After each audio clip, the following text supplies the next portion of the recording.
I gotta get that in the frame.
Well, good evening, everyone.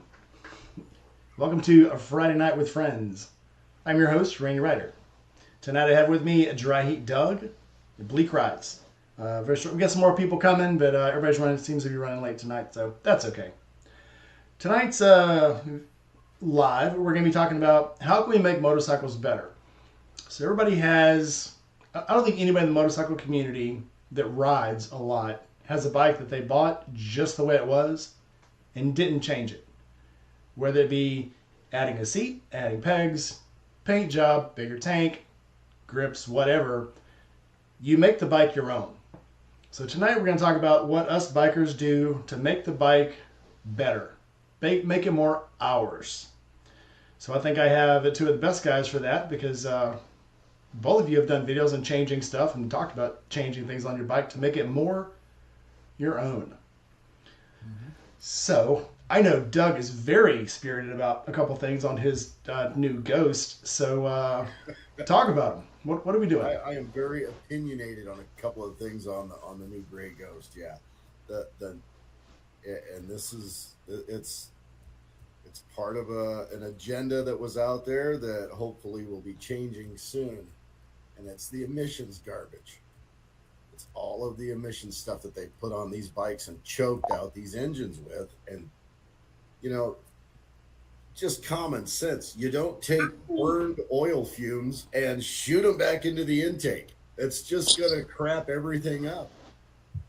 Yeah. It's dumb. It's just really dumb. And yeah, that's the biggest thing. Is what did I walk in on? Get the engine set up right, and then make the bike yours. But what they're putting out right now, it's not making the engines right. It's supposed to be an air compressor, and they're putting dirty air back into the air compressor. Yeah. Welcome in, Sheila. Hi. We are talking about what we do to the loves of our lives, our motorcycles. To make them more our own, to make them run better, to make them more comfortable, whatever we got to do. Oh, my biggest thing, whenever my husband and I get new bikes, the absolute first thing, even before we get to anything else, is heated grips. I knew you were going to say that.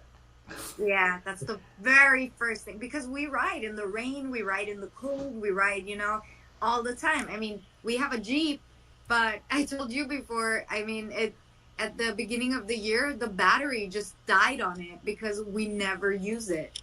And then I wanted to take the dogs to the vet, and then all of a sudden, the battery's not running.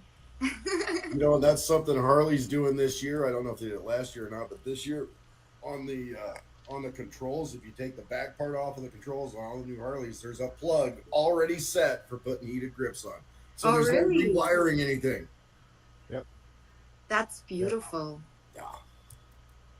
That's nice. I did not know that. Yeah, super convenient. They put some thought into that one, and it was great. Yeah, I actually had hypothermia when my husband and I went to San Francisco for the first time, and we rode up there, and we were riding so much, and it was like the middle of November. It was freezing cold. I did not have heated grips.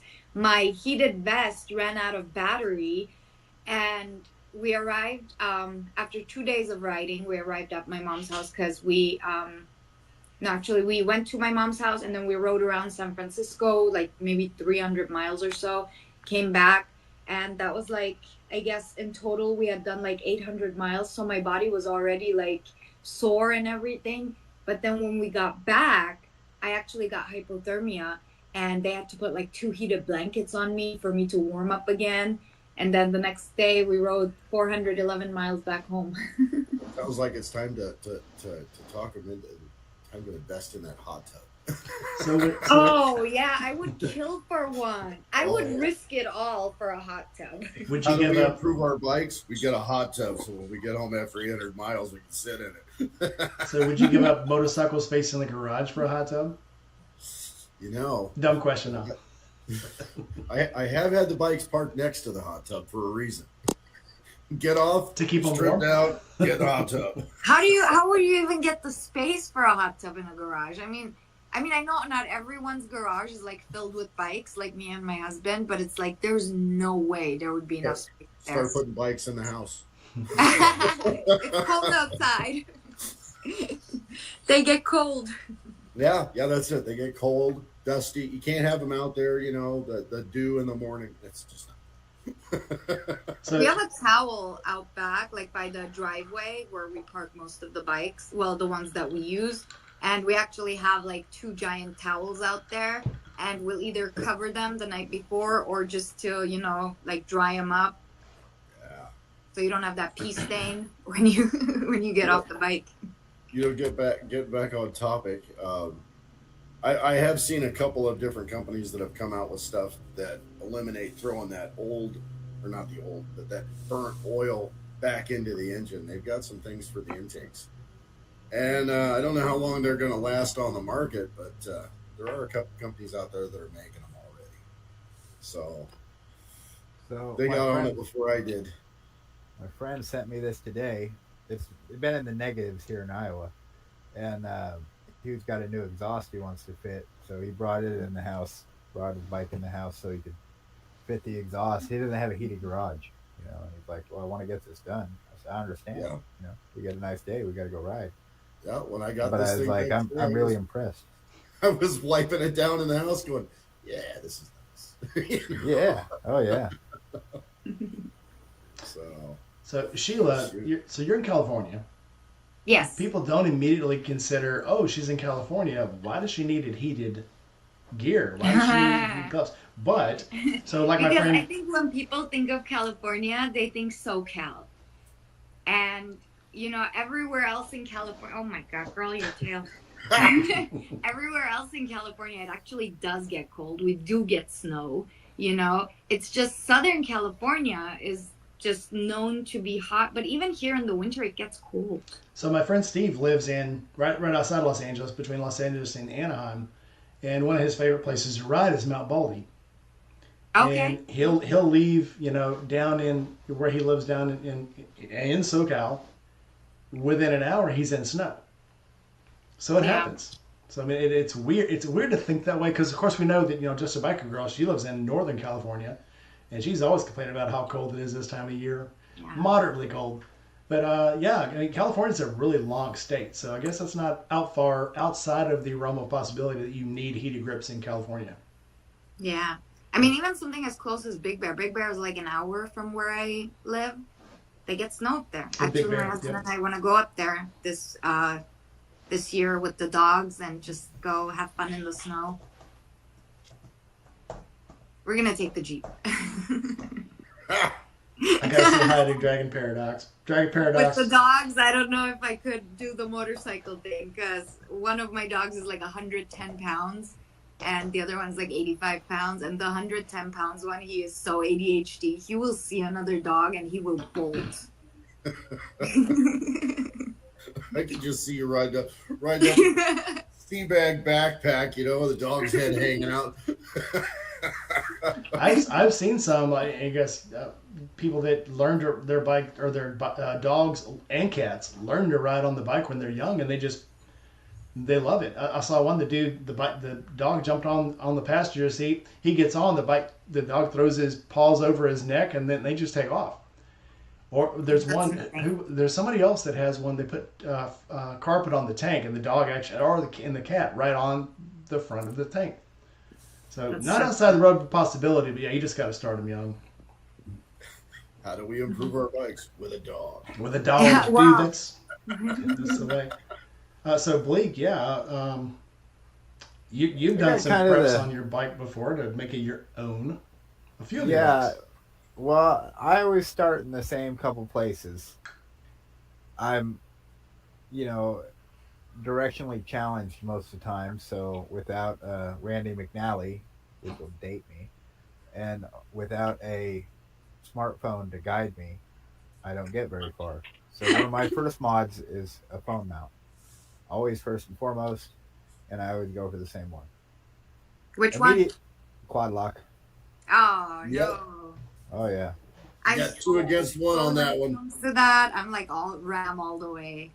Oh, RAM. Well, I used to only have RAMs, but I like the quad lock system so much. After trying it, that's all I use now. And I know there's others out there. I haven't used them, so I'm not necessarily going to speak to them The one way only or the reason I other. don't like the quad lock is because when they first came out, one of my friends was using it, and actually the vibrations on the phone, it actually messed up his phone. Yep. Now they make an additional piece, the anti-vibration dampener, Yep. and Uh, it's just like little. It's almost like little airbags that wrap around this little holder, and then your actual phone holder, and then the back of the phone. There's rock form as well, and a lot of people seem to really like them. I use a I rock don't know. form because it also has a magnet, so even when I'm not, you just throw it on anything and it'll stick. Yeah, So I use it at work even. So when I'm trying to do something at work and I need to look something up on my phone, I can stick it up on the PC right beside the PLC and copy off of it. I never have sure. to wire something, take pictures, and stick it on the consoles. But yeah, definitely a phone holder, obviously cam holder, and Well, most of them have RAM mounts anyway. Even no matter what it is, it's got a RAM mount. So so now, let's say I've added a phone holder and I can get to where I'm trying to go. Um, I immediately start thinking about suspension. Do I like this? Oh yeah, there you go, Doug. Don't I like this? What does the bike need to feel more usually performance oriented? What can I do to either make it feel like it's planted or take corners a little better? And so I'll start messing with suspension. Uh, and a close run after that is the seat. I almost always change to some aftermarket seat because the well, stock seats are never very comfortable. wait, what bike do you ride? I got a Concourse currently and a Harley Sportster currently. Okay, yeah, I Both can is see why the seat. Yeah. both is factory seat. Well, the Concourse isn't terrible, but I already modded it out to have a backrest and stuff. It looks pretty funny, but I adore it. Um, and then I'll start messing with the other stuff, just the fun stuff like clutch and brake levers. Maybe get some little short throws or two finger levers. Um, I had those on the Ducati as well. I really liked them. I'll start thinking about exhaust.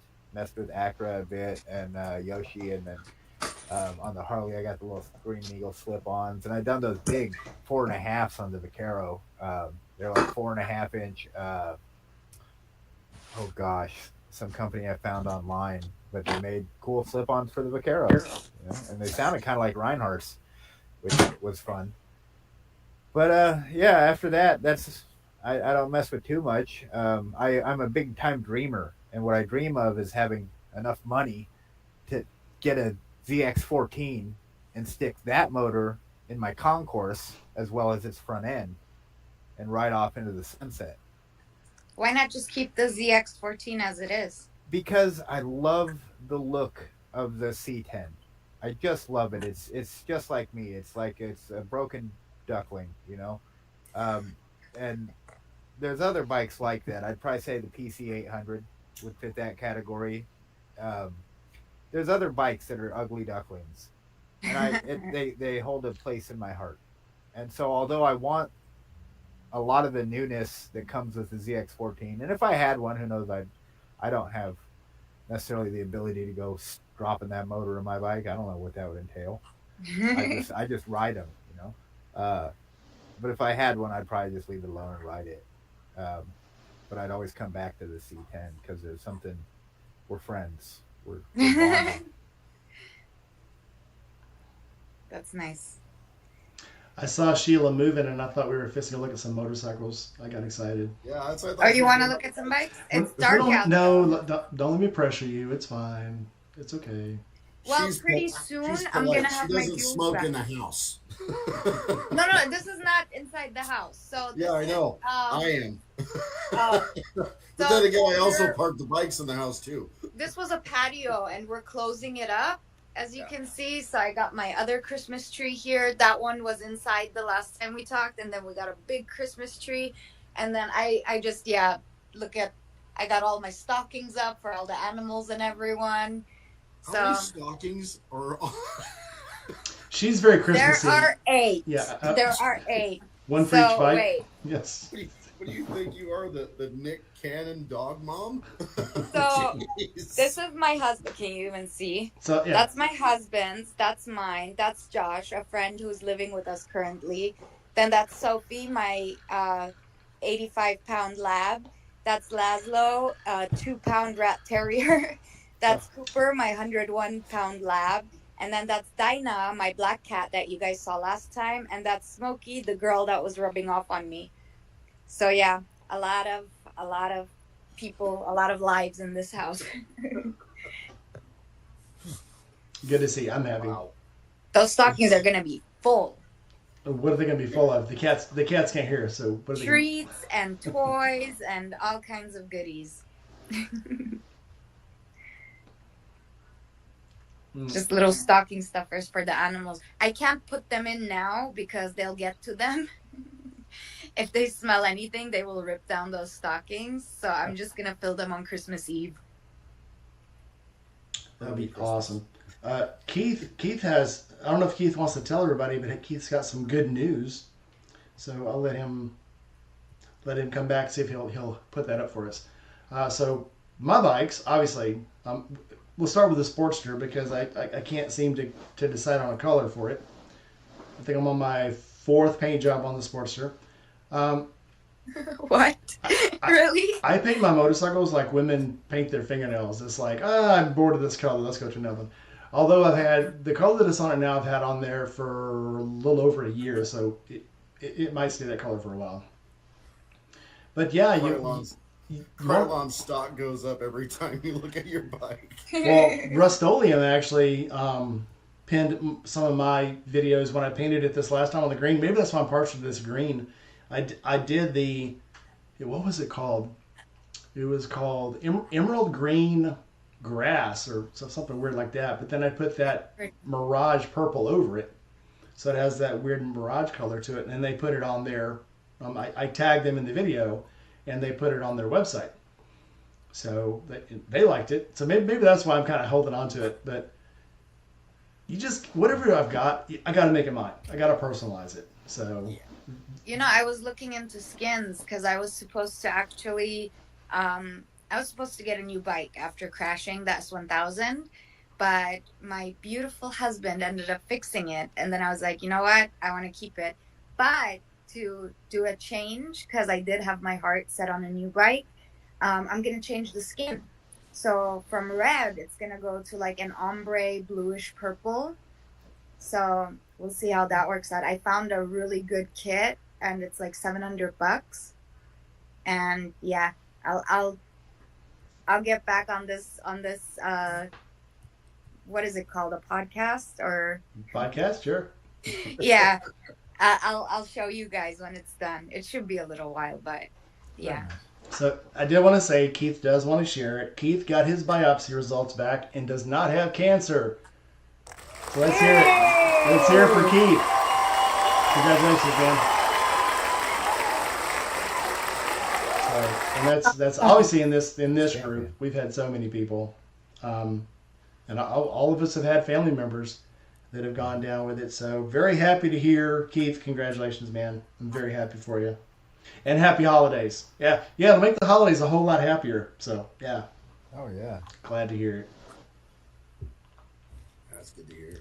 Definitely. That's awesome. Yeah. Yeah, I do like to modify or mess with it a little bit too, Rainey. I got that fairing and I couldn't leave it black. The one for the Sportster, I couldn't do it. It just was the beautiful blue chopper pearl of the Sportster, and then a black, kind of vinyl black looking fairing. It looked plastic. It looked not good. Like And it didn't so I belong. Yeah. cracked down a paint kit, a freaking rattle can kit of chopper blue pearl, and I did it out in the yard with some makeshift, setup I came up with. It came out pretty good. I was pretty impressed, but at least it's not unpainted plastic black. Yeah. You know. Sorry, my Yeah. dogs are trying to decide whether to go in or out. Yeah, it's fine. Yeah, it's. I thought it looked really great. Thank you. So we both got the Sportster. So did you? So you were going to change your back suspension. I think you were going to go lower, but then you changed your mind. So actually, because I've went 30 different directions here since I bought the Sportster, the original plan was to build a tracker. I was really inspired by Jordan Ray. I really like Jordan Ray. I think he's a hell of a modder or fabricator or designer, and I really enjoy him. I like watching his videos. They're very kind of at the same pace I take life, and he's got a wonderful mind for the shots he takes. So it's a pleasure to watch his videos. And then his Sportster was such a fun project. And I watch a lot of Rusty Butcher as well. And so that was my original direction. So I bought some 15-inch shocks for the rear and immediately was like, well, I hate this if I'm not doing the whole bike right now. This is obnoxious. I was actually falling forward on my seat instead of just sitting back on more or less what's quintessentially a cruiser. So I dropped them down to 13 and a half, and that leveled it out. It made the bike at least feel planted. And I hate the front end on the bike. It's got this skinny drag tire, which is great if you're going to go drag racing, which is not what I do with my Sportster. I like it to be a little nimble, flickable thing for in town. And so I've been very actively trying to crack down something within my budget from like an iron or a 48, one of their front ends. Dasha did the same thing. She changed out her front end. And I got to wonder if she had that same skinny setup that I have, which is great if you want to do like a chopper look or like I said, a drag bike look. Maybe you're a big Mickey Rourke fan, whatever floats your boat. But Yeah. I want racy. Anything I do, it's really an offering to the gods of speed. Yeah, that was that. They made them for a little while. What was it? The 72. They had the 48 and the 72 came out at the same time. And it's like immediately everybody on the 72 was like, yeah, that just doesn't look right. Well, the Iron 883's front end is nice. I like it. It's a fun front end. It's got these little rubber boots. It's got a pretty normal sized front tire. So if you're really getting sideways, if you're putting some lean in to that Sportster on that little skinny front tire, I'm watching. I can see it, from where I'm sitting, like very much left. Pretty soon Hey, I'm rim on concrete. Bleak, I got a question for you. Mm-hmm. So, since you're a Harley rider, I used to have a Harley and I used to hate the fucking brakes on those things. Because it's only like single brake. It doesn't have the dual brake, the dual pads. And do you ever change anything for that? That's kind of what I want to do. Any of those front ends that we're talking about would probably have the dual disc. Oh, okay. Um, Yeah, because and it took me forever. I had to plan my brakes like 2 miles in a advance. lot of the old Harleys, a lot of them, even the Insane. big baggers, single front brake, and you're like, what are Yeah. you doing? You've got a lot of weight here to stop. It was just that was their bread and butter. That's what they built them as. This is one front disc. It was very underpowered braking. Yeah. Yeah, they made So them to look really- cool and not actually perform, and that was Harley's downfall for a long time. They wanted something that looked cool, didn't perform very well. But it doesn't really, nobody really pays attention to the brake discs. It's not Tell a something Harley that's rider like, that. oh, look, I only got one brake Well, disc. I'm cool. Tell a Harley rider that the I can big tell you Harley guys a guys, they story. take the front off completely. Just completely off. They just, do. Fix it till it's broken. I can tell you about a bike that's at our shop right now. Our big motor builder guy, he's been working on it. He's the one who built the motor, tuned it up. It's a Road Glide ST. Mm-hmm. And the lady owner of it has done it to such a degree. I got to move it. That's all I got to do. I just got to move it from one end of the building to the other because I handle storage. And it was such an exciting time. I was not expecting it. I get to ride all kinds of bikes, all kinds of bikes. I get to ride everybody's bike. If it's in our shop and I need to move it, or if it is going into storage and I have to move it, that's part of why everybody who works there has to have a motorcycle license. You know, um, this lady's bike's Road Glide ST. She's had the motor built to like I don't remember, a 128 or something. It was like a 117 that they've made into a 128, and it's got the mid controls on it with really nice death metal racing gear throughout, like the mini floors and the setup. Wonderful front. Who's that company? Brakes and everything done out by this really high end brake company, and then the calipers are these Behringers that are like 4-piston, big floating rotors. So very great there. Lots of stopping power. Nice custom exhaust, and then custom gauges all throughout. Carbon fiber, everything else. So this big Road Glide ST, and it's raised. It's on Öhlins front and back. It's raised 2 inches in the front.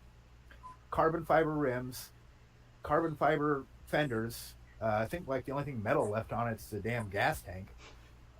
So cool. And so I thought, oh, this looks like a cool bike. I start it.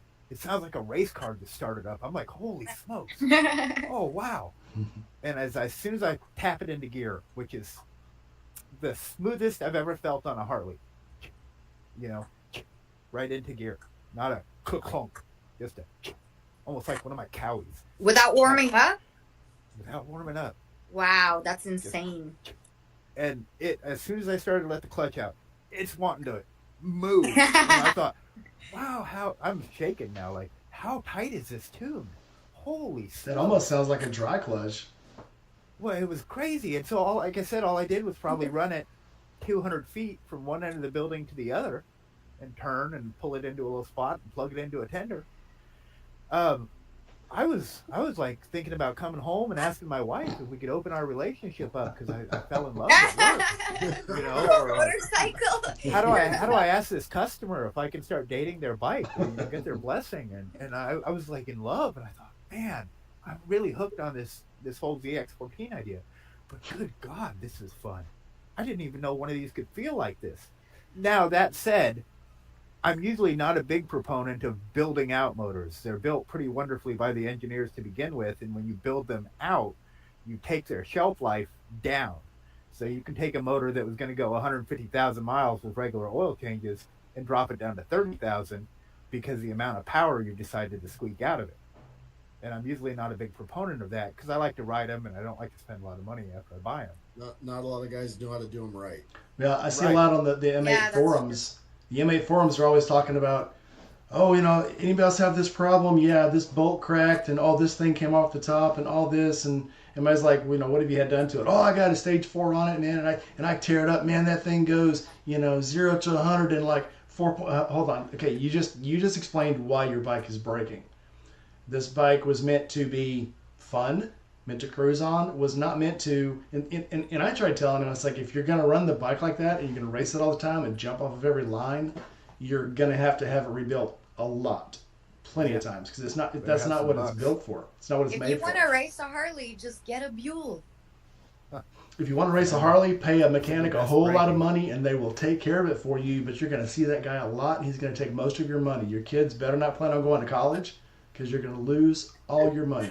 Look at these racers. If you're gonna race anything, it's gonna require work all the time. So, anybody here watch Chris Moore? I think Blake, you watch Chris Moore Mafia, don't you? Which one's he? He's a drag racer in North Carolina. Potentially. So these races, drag racing? Yeah.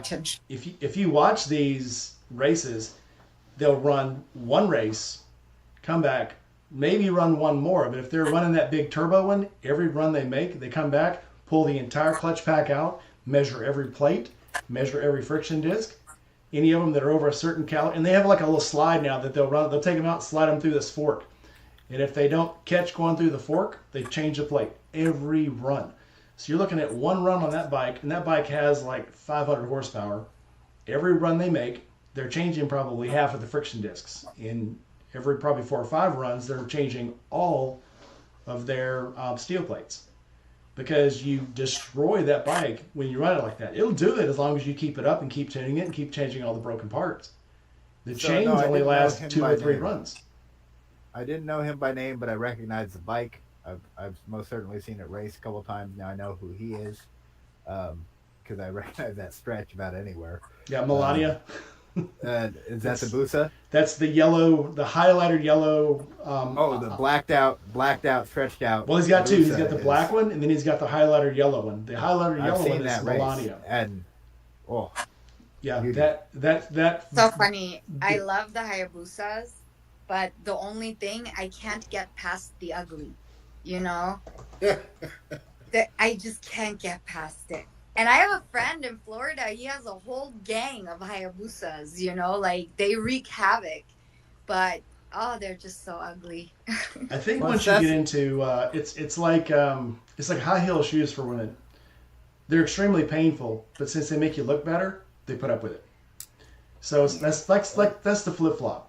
that goes back to that sort of ugly duckling stuff I was talking about, where there's a bike for everybody. There really is, and you know you've got the right one because you'll be walking into somewhere and you'll look back in the parking lot like, I'm with that bike. Yeah. I'm with her. Yeah. Yeah, We're- and again for me it's that C10. You know, I think for Shay for a long time, old Shay Marie was that PC 800, Mhm. and I don't know. Sometimes it's kind of like with the animals as well. You don't necessarily pick them; they pick you, and you Yeah, the cat distribution system hits again.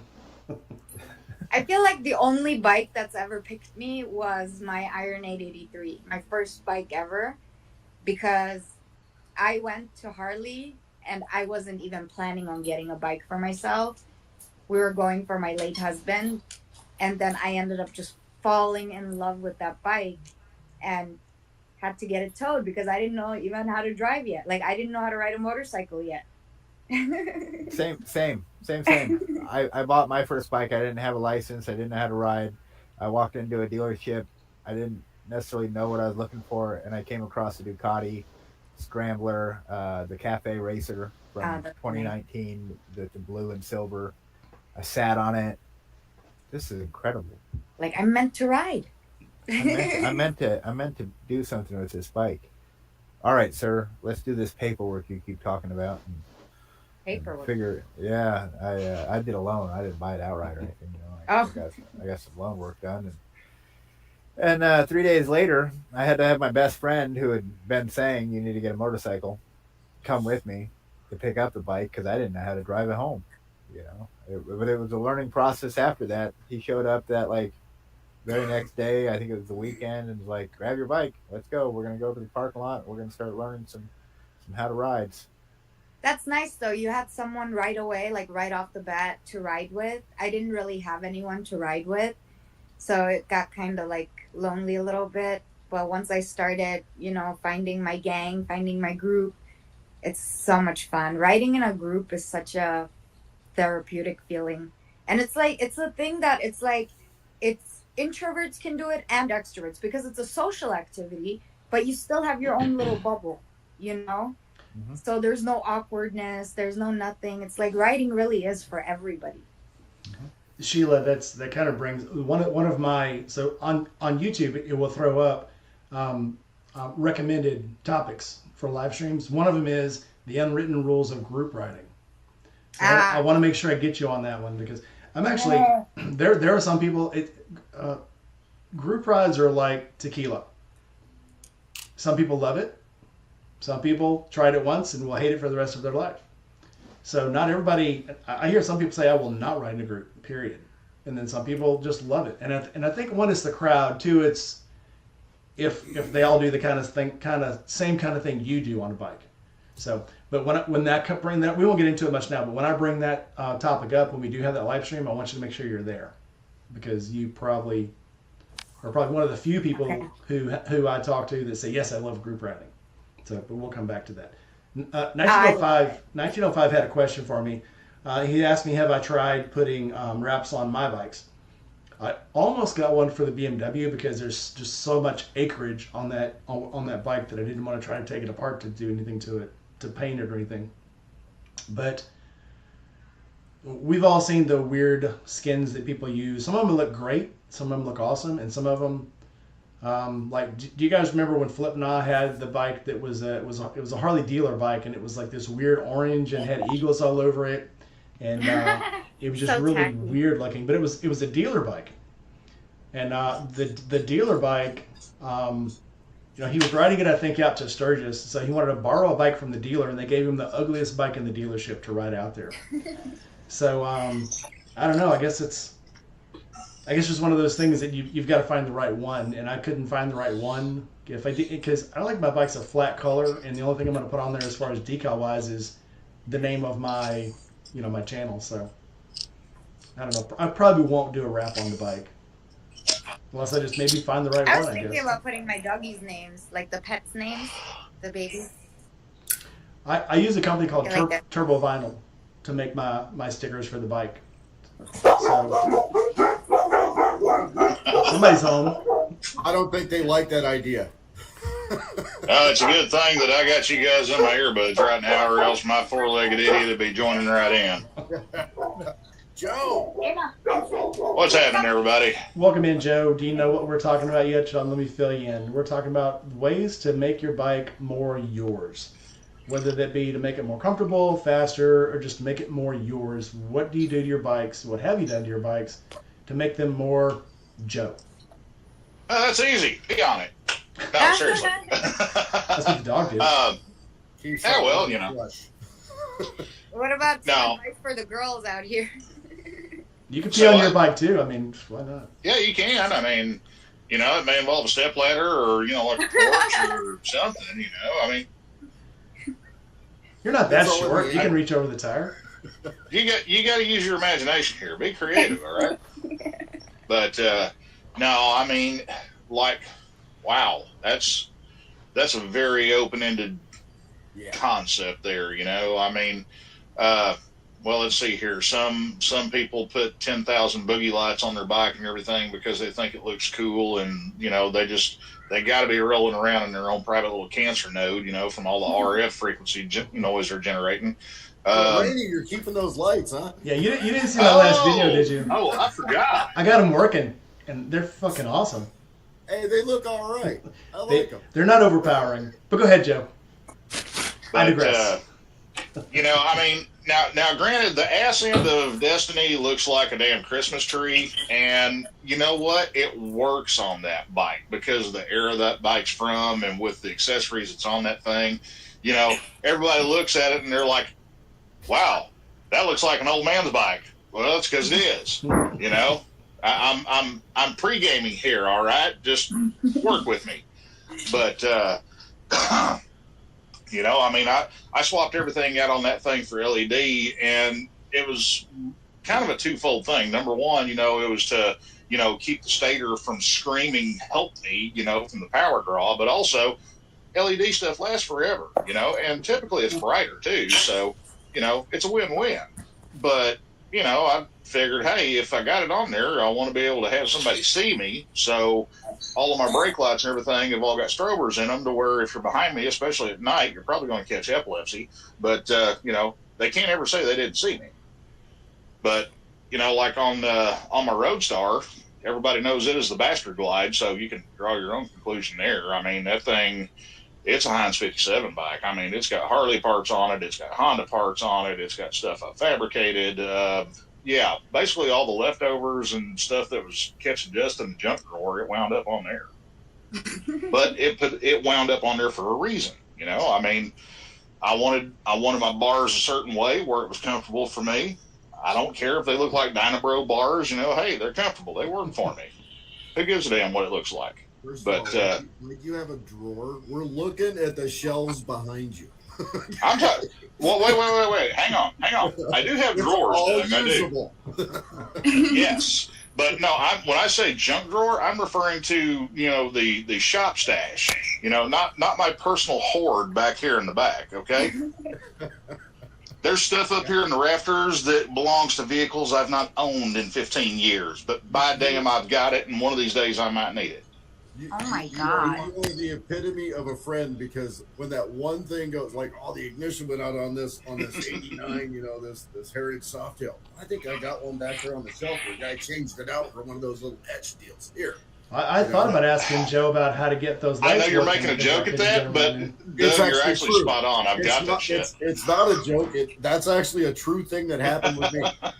Yeah. So, yeah, you always got it. So, yeah. I thought about asking Joe about how to get my LEDs working on my bike, and then I remembered he doesn't like them. So I was like, well, I guess I'm up creek by myself.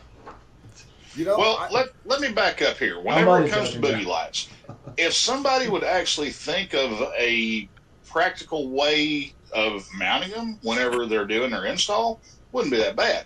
But you got to understand from our side of things, whenever we do a simple service on a motorcycle, we've got 4, 6, 8 wires that's stuck to the bottom of the gas tank that we got to deal with even before we can take the gas tank off of a bike like yours, just to put plugs in the damn thing. Somebody did a good job on mine because they were all up on the frame. So well, good. And I saw the way his was set up, and it is correct. Yeah, they put them like behind the lights. They put them on the swing arms, under the tank. They put them on the backbone, underneath behind the battery. They put them on the crossover. So it was like, and I was surprised how many of the lights actually were when they came on, because I'd found a few of them, and then when they come on, I was like, holy crap! And they're not stupid bright. They're not like UFO lights. It looked actually really good. So I'm gonna get it on video because I haven't actually got it out, because of course it started sleeting and snowing immediately the work week after I got them working. So I haven't even been able to get it out in the dark yet. That's no excuse. Well, as we all know, last time I rode in the ice, it was not a good experience. So that's spooky. I will defer to the weather. I was gonna ride today, and when we walked outside, it was sleeting. So I was like, well, today's not the day. I'll give it 2 more days. I'm okay with this. And used to, like when I had the BMW, I wouldn't care if it was raining, snowing, sleeting. I could care less. I don't know. Something happens when you have that. I'm going to call it the self-correcting error. Once you have something happen that makes you think twice, you back off of it. So yeah, I get like 2 weeks every time I have an accident, and it sounds like I have a lot, but every time I have an accident, but for 2 weeks I'm anxious. I'm like, someone's gonna make a left turn, someone's gonna do this, someone's gonna do that, and then once those 2 weeks are up, and this is timed, this is like researched based on my experience. 2 weeks later, I'm back to riding completely recklessly. Good judgment comes from a whole lot of bad judgment. Yeah, when I had the wreck, that judgment is continuing. It just takes a little 2-week break after each accident. When I had the wreck on the ice, he said, stay off the motorcycle for 8 weeks. And by the end of the week, I'm like, I think he meant the big bike. I think it's okay to ride the small bike. I can ride the small bike. And my wife looked at me like, I agree with that. Stay off the bike. I feel like the sooner you get on, the better. Yeah, once I could get back on it, I did. The hard part was so when I had the big wreck, when I cracked my ribs, dislocated my shoulder and stuff, as soon as I got the payoff, and this was like a month later, I got the payoff, and I started looking at bikes. I couldn't even hold myself up on a bike. I went to lean forward because I was going to get the Bandit. That's when they had the Bandit 1200. It just been out maybe 2 years. And when I went to lean forward on it, it was like somebody had just shoved a spear through my freaking chest. And I was like, maybe I'm going to get a... So I ended up getting the Sabre instead. But I wanted that Bandit until I realized I had to lean forward to hang on to it. And I was like, okay, cruiser it is. So it was still... I was probably only off bikes for maybe 4 weeks. And that was only because I couldn't raise my left arm. But yeah, as soon as I could get back on one, I did. Yeah, I know about that. Yes, you did. You had your big one here not too long ago. It was about 3.5 years ago now. I had a customer's bike try to kill me when I was at work, so I wound up with a broke collarbone and 9 broke ribs, and it was all on the left side, so my shirts, they fit a little looser over here nowadays. But I was out of work for 2 weeks, and then when I went back, me and the wife, were carpooling and everything because, I'm bike only. I don't have a car. She has a car, And actually, she's got a sexy ass mommy hot rod right now, you know, because little Turby, God rest his soul, he bit the dust. But anyway, we carpooled for a week, and so 3 weeks out from my wreck, I got back on the bike. My doctor didn't exactly tell me that I couldn't, but he, as far as the could part, that was kind of a gray area I exploited. So, but you know, So I you mean, got obviously, back on the bike with a broken collarbone and broken ribs? yeah. You're a little insane, Joe. No, that's all. I got to admit, now getting back on the bike, especially for the first couple of weeks, getting back on the bike was a little bit nerve wracking because I was thinking, man, this is going to suck because my Roadstar, it's basically a soft tail chassis, and you know I've actually got a Honda Goldwing shock stuffed underneath this thing that's a little stiffer because you know I'm a chunky guy and I carry a bunch of crap on that thing, but you know, it rides firm. It's not like stupid stiff, but it rides firm. So I thought, man, this is just going to beat the shit out of me. And honestly, my ribs gave me no problem whatsoever. But there's a caveat to that. I came down with a sinus infection when I was in the hospital because they had me on oxygen and it dried me out. So I would have like an assassin sneeze sneak up out of nowhere, or, you know, I'd cough, and whenever I would sneeze or I would cough, yeah, that would hurt like hell. But just riding a motorcycle, hitting bumps on the road and everything, never had a problem with it. My collarbone, you know, I had a couple of, hey, dummy, don't do that moments, you know, because how I was putting pressure on the bars, you know, maneuvering the bike around in the parking lot and stuff, because I got tall bars on my Roadstar. My hands set about like this whenever I'm on the bike. But, you know, honestly, it wasn't nearly as bad as what I was afraid of. Assassin sneeze. I like that. Let me point out real quick. So Grumble is in the chat here. Grumble is my Navy daughter. When Grumble joined the Navy, I was the first class, and she was a lowly like E2. Now Grumble's an E6, and I've been retired now for 7 years. It's weird how life sneaks up on you so fast. So, but everybody say hi to Grumble. My Navy daughter's in the chat there. Moto Chance. So, yeah, Moto by Chance is everybody knows who she is, the Australian girl from Texas. So, glad to see you, Han. So, Moto by Chance, we're going to be doing another after she gets her packing done. She's just moved from Australia back to Texas, and we'll be getting her back in the chat shortly. I'm going to interview her again. It's been, I think, 3 years since I've interviewed her. So, everybody say hi to Moto by Chance also. So, hi. Anyway, well, things are kicking off tonight. So, so Sheila, where do you know? I was going to ask. Joe, on these new motorcycles, what's the first thing you're going to do on an engine change? On changing anything with the engine? What, on a Honda Davidson? Yeah. Let's say you end up with a Fat Boy. Well, are you talking like an M8 platform or a Twinkie or what? It'd be the M8. Okay, well, number one, if it's an M8, honestly, me being me, I'm going to hang a for sale sign on it, and yeah, I am not a fan. I am not a fan of the Honda Davidson. I'll tell you that right now. I love my M8, dude. Everybody does. Everybody does. But the thing is, you got to understand, you know, I got a biased perspective here. But the thing is, I've seen these things blow up for no good reason. I'm talking guys that just ride normal, that like actually do the speed limit and shit. Harley, now granted, the part of the motor development on the M8 platform, Harley had to rush it a little bit because they could not get the Twinkie certified for 2017 model year emission standards. They couldn't get it certified for Euro 5 emission standards. And that's part of what pushed the timeline on development on that motor. But Harley is, in my opinion, Harley is too dependent on, okay, we're going to make it bigger, blah. There's a lot of shortcomings in the valve train. There's a lot of shortcomings with their assembly process as far as tolerances and things like that. And also, when it gets right down to it, there's a lot of areas in the motor like cam journals, bearing material, cylinder studs, things like that. They're just not as hard as they need to be for long-term longevity, especially in a performance application. I'm seeing that. Yeah. Okay. Well, first biggest Doug, thing was the emissions, and I'm seeing all the garbage from that. Hi, Doug. Hey, Doug, here's a perfect example for you. Okay, have you pressed into the adjustable Screaming Eagle rocker arms that Harley says, "Oh, they're such a great upgrade. You can adjust your valve." Yeah. Yes, I have. Yeah. Okay. Now, here's the thing. Sorry, Tourette's came out. Here's the deal. With that, my Roadstar, that shit came in from the factory back in the year 1999, whenever they were first developed, whenever they were first designed. It's got one side that's adjustable, one side's fixed. Yep. Because there's no planet in this universe where all 4 valves are going to wear equally. It's a maintenance thing. And somebody at Harley really boned it big time whenever they said, "Oh, we can just use a forked rocker arm." That shit don't work.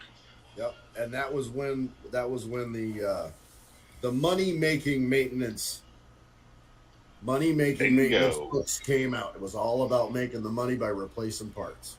Exactly. Oh, that happened, wasn't that between the Evo and the Twin? Because you went from gear to gear meshing to a chain in there.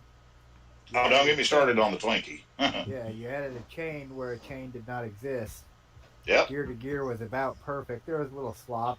You get sloppy with time, but it was about perfect. What could go wrong?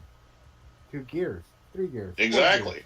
Gears. The train and see, here's the thing. Like if I'm doing a cam job on an Evo, Harley makes like 5 different colors of pinion gears, to correct your gear mesh on the cams and everything.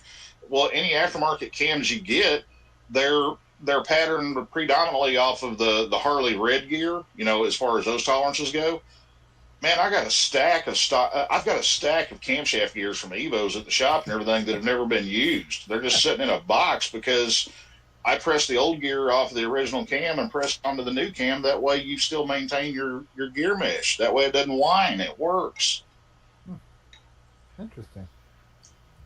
I mean, certain manufacturers like Wood, and like if you get a custom grind cam from, like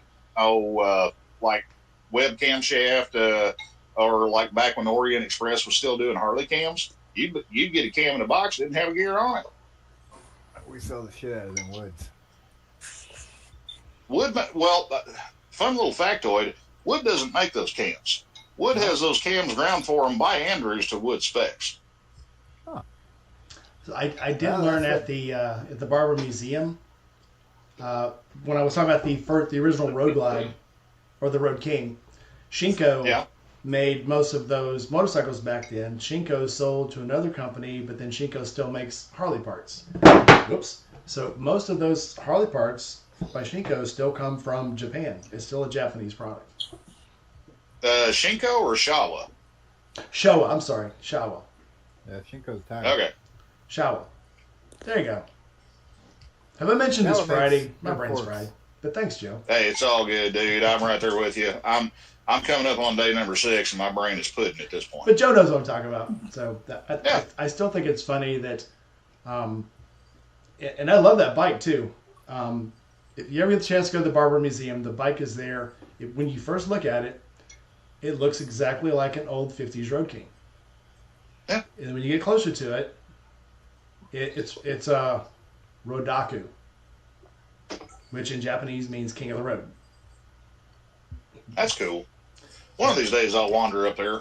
If it does, if you go up there, call me. I'll be there. It's only 4 hours from my house, and I love going up there. Yeah, one of these days I'll have to call in dead.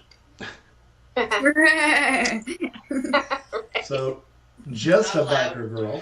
Oh, I was going to ask you a question, but you stuck something in your mouth. You must have saw me. I'm gonna behave. One more time. I say things sometimes, and I don't. It doesn't mean anything until it's out of my mouth, and then everybody has to pick on me about it. Anyway, everybody has the same facial expression. That's so funny. And then John's just like, "Well, I'm not gonna say." And I do this all the time. Why do I do this? Okay, tell me when your mouth is empty, and then I'll ask you questions. I gotta get going. Hit me. That wasn't much better, Rainey. It was a little bit better. Bill, thanks for coming in. Love You seeing leaving you. us? Yeah, gentlemen, ladies, I got to get going, but it's always my pleasure to get to spend what time I can with y'all. I do plan on Hey, coming brother, up in good the seeing you, spring. man. Aw. Bill, I'm going to come up in the spring. We're going to make more movies. I look forward to And it. go out for I'll probably tacos. be around. I'll probably have some more time. I'll be around next Friday. You hit me up, Rainey. All right, see you there. Bye. I don't know. First things that I always want to do to a bike is change out the air cleaner for a high flow air cleaner, because usually they come with garbage, and then change out the exhaust. That's it. Yeah. Those two things right away. One, and then two. with this one, it's rip all the emission stuff off. I'm not going to keep beating on that, but that's exactly what I'm doing with this one, is ripping all the stupid emission stuff off. And I've got to rig up a bar with a piece of chain or something to shove up the pipes to beat the hell out of that cat that's in there. I want to rip that out. Get rid of it. What? I'm gonna put some more stuff You, in my what, mouth now. Doug, what you are doing is structurally testing the integrity of a federally regulated emissions of device. You're not tampering with it. It's for an off-road bike in Mexico. Well, you're Wait, checking it to you're make gonna sure get that rid it's of the securely cat, mounted. right? Right. But yeah, But, that's the first thing I'm dealing with, and I've been working on it now, because it just craps up an engine. It's I a want an tumor. engine that lasts. Just as a hypothetical, because I would never do this, ever, because it's wrong. And it's offensive to all the spotted desert turtles in Southern California. But as a hypothetical, if a guy went to Harbor Freight Tools and got one of those extensions for, like a spade drill bit, the cheap ones, it's like $3, and then a cheap 1-inch spade drill bit, that might make it reach in there a whole lot easier. I mean, it would be an evil, dastardly process to go through, because it's horrible for the environment and it's completely irresponsible. But I just think that would be a very easy way to do that. Well, another irresponsible trick that I found so that I could fit, hypothetically, everything into that pipe is to weld a piece, cut off about a half a link of chain, weld it on there, and then leave the other piece loose. That way, once I do have that hole, hit it with the drill, and it just starts spinning, and it just turns everything into dust. Yep. Well, the thing is, with the spade bit, it would probably dance around in there really violently, and that stuff's pretty fragile from what I'm told. Yeah, from what I've heard. Yeah. But it's called plausible deniability, guys. And tell me if I'm wrong, but if you treat that engine like it's a really good air compressor that explodes inside. Exactly. Another thing, if you haven't looked into it already, look at an external breather kit for the head breathers on that thing. Do not vent your crankcase breather back into the intake. Yeah, we've talked about that too. As a matter of fact, the box is sitting right there. Okay. It's the part of it's right over here. Well, seriously, all of my bikes. I mean, every single one of them. I run external breathers on all of them, because in any internal combustion motor, honest to God, 80 to 90% of all the carbon buildup that develops inside of that motor is because of the oil vapor getting sucked back in from the crankcase breather and getting burned in the motor. You're only seeing part of it on the throttle body, and the rest of and once you get into it, it's just junk. And you're just like, how is this thing running? you know? So, especially on an injected bike, where the injectors are aimed to where they spray you right at the back of the intake valves where all that crap collects. And then you wonder, hey, how come this thing ain't as snappy off the bottom end as it used to be? And that's another thing.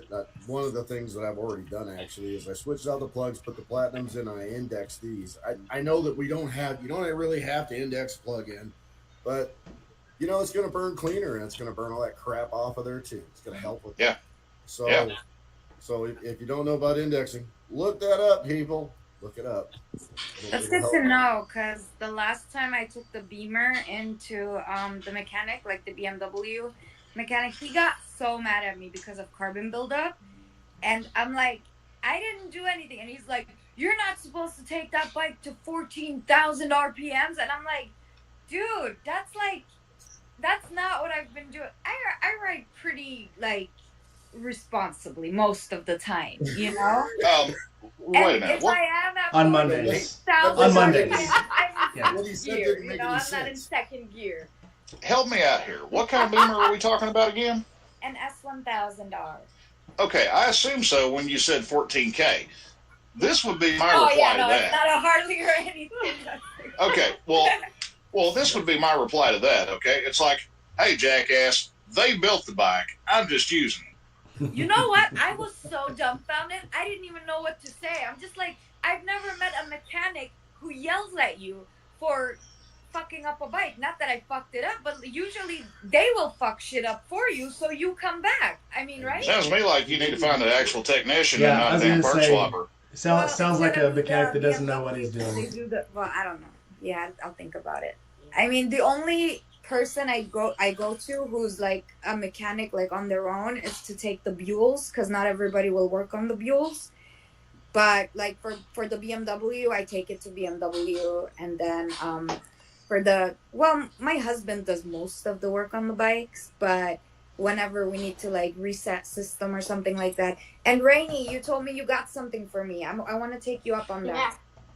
Yeah. I do. Oh, the little GS9 And gizmo? I actually, what's not the GS911? So I actually had somebody last weekend with a GS310. She, on the local Facebook page, she says, hey, is there anybody that can teach me how to work on my motorcycle? And I said, what kind of motorcycle do you have? She goes, well, I have a BMW. And I'm like, stop right there. Bring it to me. Bring it to me. I will lick it. I will rub it. Bring it. So she gets it over and she's telling me, she says, yeah, she's like, it's got this alarm, it's got this service timer, it's got this service light on it, and nobody can, they don't want to clear it. And when I asked the Breathe, mechanic, Doug, breathe. so BMW was going to charge her $350 just to test it, to reset the service Yeah, that's timer. ridiculous. It's So she stupid. says, so do I need the GS311, the 911? And I said, no, I have. And I have two of them now. I have this $35 module that I can access through my phone through MotoScan, and I buy the $8 program from BMW to go to the service package to do everything on that bike. I can watch everything run. I can reset the timer. I can reset the mileage meter. I can do everything. And she's like, well, they told me I needed the 311, the 911, and I was like, no, this is all I use. So we reset her service timer, and I showed her how to set the date, showed her how to set the mileage on it, and hit the reset, and it just went right back. And she goes, they had me convinced I had to go to BMW to do this. And I said, of course they want you to do it because they're going to make money off of it. So Yep. and I hate It's to like, say that. well, it's the truth, man. I mean, they buffalo you into thinking, wow, this is my only option. And no, it's not. On Triumph stuff, Triumph is similar, as far as like the oil change reminder, the oil change reminder, the service reminder light, things like that. Like on the 18 and up Triumph models, that's supposed to be a factory only reset thing. And you can get, Tune ECU, excuse me. And, that's one that I keep on a old phone that I use in the shop, and it just uses a plain Jane Bluetooth OBD adapter, and I can it's freeware. I can do anything off of that except for program new keys to the security system. That's it. I mean, it does ABS stuff, it does all the maintenance reminder resets, it does everything. It's free. Yeah, that's one thing that I definitely need for the BMW. Well, as far as your Beamer goes, seriously, do a little bit of reading on running an external crankcase vent, and your carbon buildup problem that you got in your motor, you will see that diminish tremendously. Okay. Yeah, well, that Because- was only one time, but I was just so taken aback because the mechanic was just so pissed at me, and I was like, holy fuck, okay. And then I went back there because there's some shoes that I really wanted, so I went back there again to get the shoes, and I saw that guy again, and he's like a big dude too, so it was a little scary, but he was like, yeah, I'm sorry about that, I didn't mean to yell at you. So I don't respond to Yeah, mechanics sorry. that try to bullshit me, but I will respond to a pity problem. When I first got the BMW, I was going to go ahead and do the oil change myself, and they called me and they're like, hey, we'd like you to bring it in for the 500-mile oil change. And I said, well, I'll just do it myself. And he goes, we really need the business. He says, I'll give you a really good price. We really need the business. And I said, all right. He goes, if you bring it in, we'll go ahead and we'll run through the whole bike. We'll do the oil change. We'll go and go check the timing. We'll do everything. And I said, okay. That's the only time Yeah, I let them touch I it, get though. softened too when they That's honest. tell me stuff like that. I I'm mean, like, that's honest. Because well, it's a local shop. It's not a dealer shop. It's a local shop. They do BMW, Triumph, Suzuki, Harley. They do everything. And he goes, I really need the business. And I was like, okay, I'll bring it in. And it I was can get only on board with that. You know, I mean, at least the dude was leveling with you. well. You look at the BMW shop. It's $350 for an oil change. They charged me $150, which doing it myself, just the oil for my bike is like $70. Yeah. So I'm not, I'm paying for convenience at that point. So Right. So I'm like, okay, I can do that. $350 will not do. The Harley oil, $350 oil change, well, I will not do that. Well, it's like, I mean, I'm ASA certified master automotive tech. I've done car shit for years. I've done bike shit for years. And the thing is, do I change my own oil? On the bikes, yeah. On the car, most of the time, no. I'm taking that sumbitch to Valvoline because it's worth $35 for me not to have to crawl underneath that damn thing. Oh, $35? Shit. Huh? Our Mazda takes 0 W20. And it is not 35. Buying it ourselves is like $50 for the 5 liter. So it's like, and if they do it, it's $70.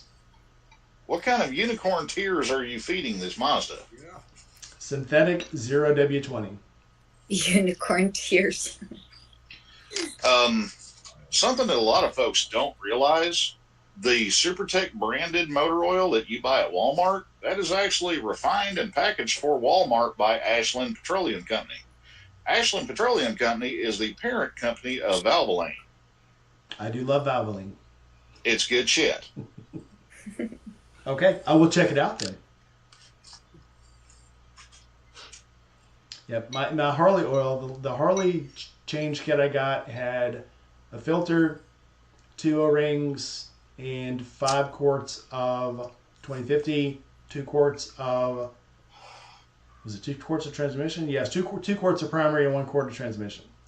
Yeah. And it was $110. Which is still robbery good. anyway you slice it. But it was the Maxima. It's a good price. It's got everything I need. Comes with everything. I can't hate on Maxima. I love Maxima stuff. I mean, they have an extremely clean running oil, and it gets the job done. I mean, I use a lot of Maxima stuff. I'm just when it comes to my personal stuff, I'm kind of a tight ass, so I find another option. If I had as many bikes as you do, I would probably not. Randy's probably sponsored for something like that, just so you know. Wait, I'm not how many bikes sponsored do you yet. have, bro?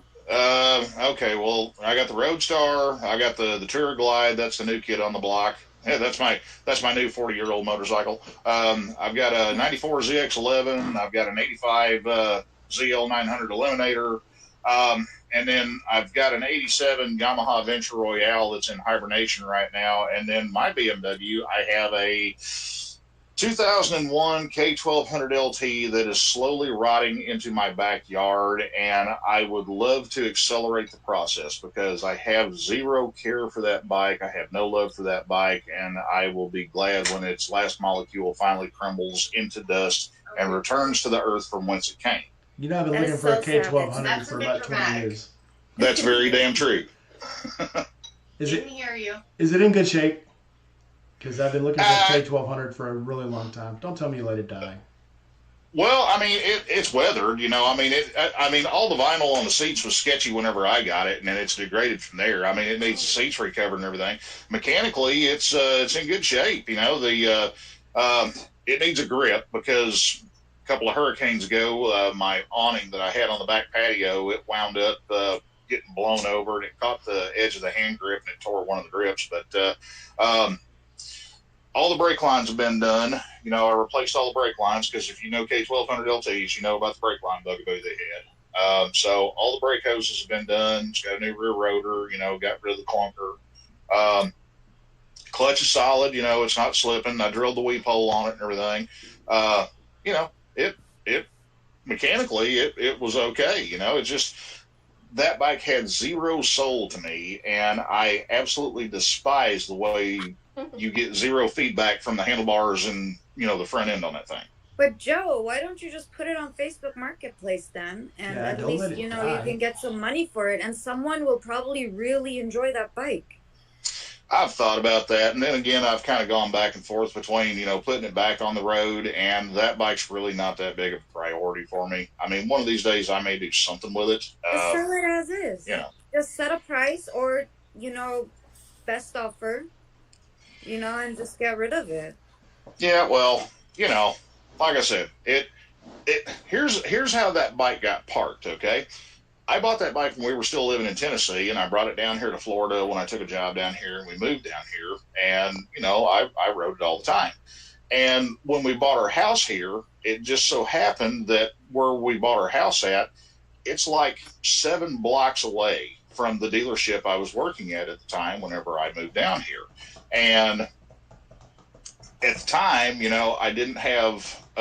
We still had the old style cantilever solid garage door in the garage here, and it was a pain in the ass to open and everything. And I didn't have room. I've got a postage stamp for a front yard, so I didn't have room to park it out in the front yard and everything, or in the front drive. And because at the time I had a full size Chevy truck, and it was a pain in the ass to get the bike out and ride it whenever I could plop my big chubby ass in the truck, start it up, drive 3 minutes, and be at work. So that's how it wound up sitting. And the more other bikes that I rode, the more I realized, I just really don't like this thing. So that's how it kind of got put out to pasture. That's one of when me and Dana were starting to before we bought the R1100, we were looking at that bike, and when it first came out, they called it the Boomer Schooner because it was for older BMW riders who they did transfer it into. Didn't want to get a Gull Wing, so to get that one instead.